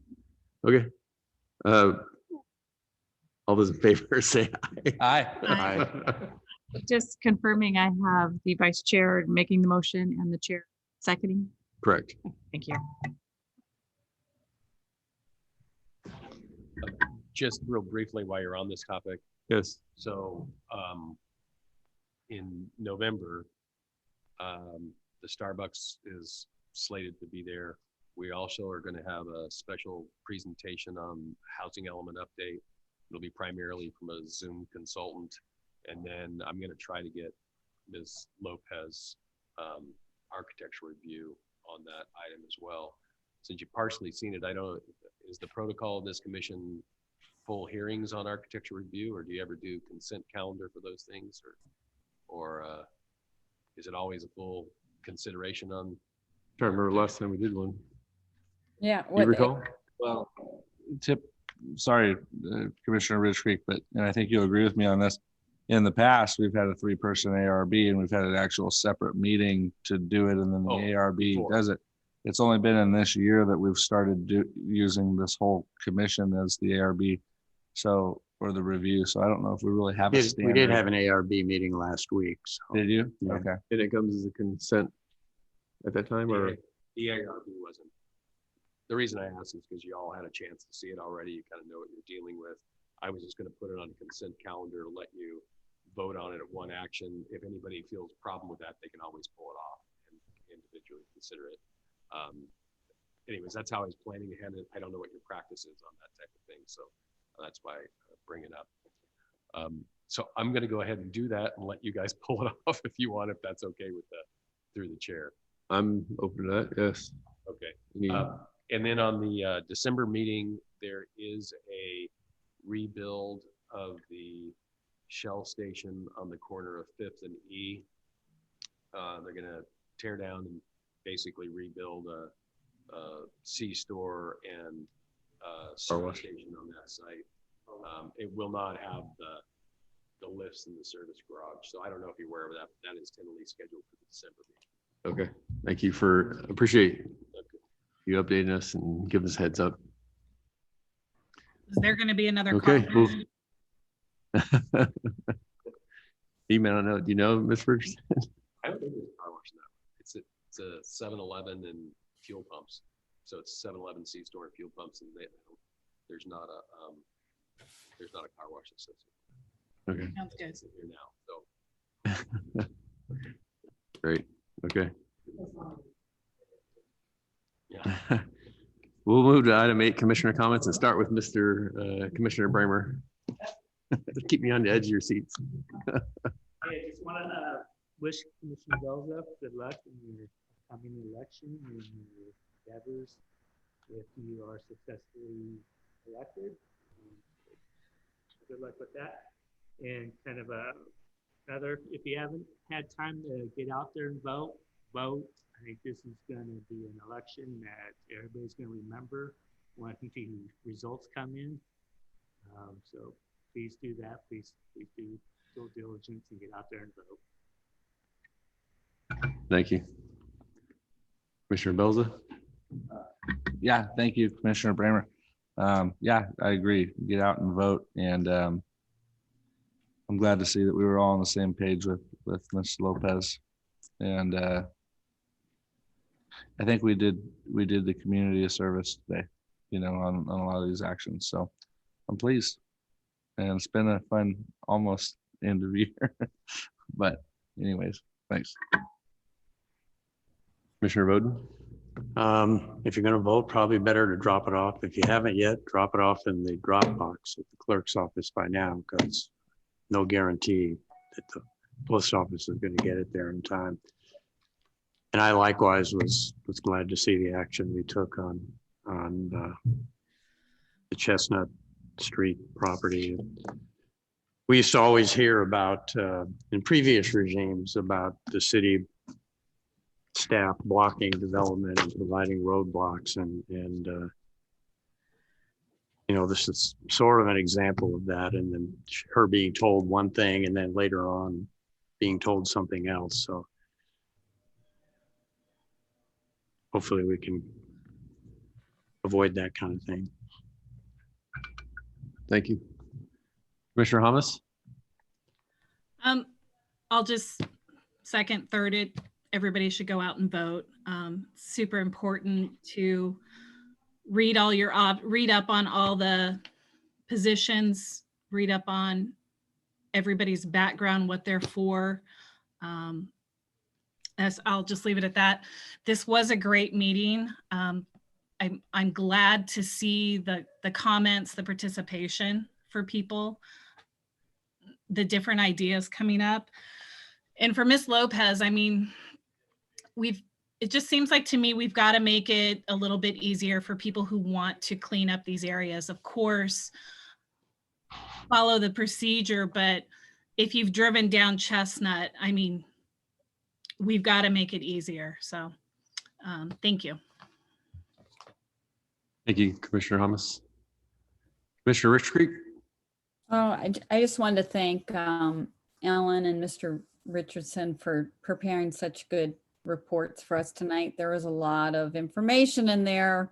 So thank you for that thorough job. And that's all my comments for now. And I did vote. And Thank you, Commissioner. Mr. Belza. Yes, thank you.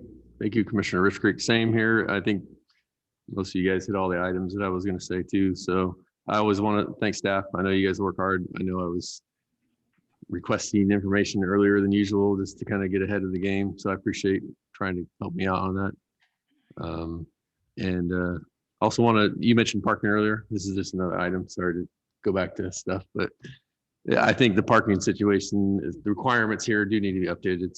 I've heard negative things about it a lot, and to help businesses, it might behoove us to look at parking requirements and stuff. So maybe during the general plan, maybe some other time. I don't know the timing on that one, but I'm glad you brought it up and you saw it too. So, and yeah, good luck, Commissioner Belza. And we'll close out the meeting unless anyone has anything else. Oh, staff updates you gave us. Kind of squeeze it in between 7 and 8. And we'll adjourn. Thank you.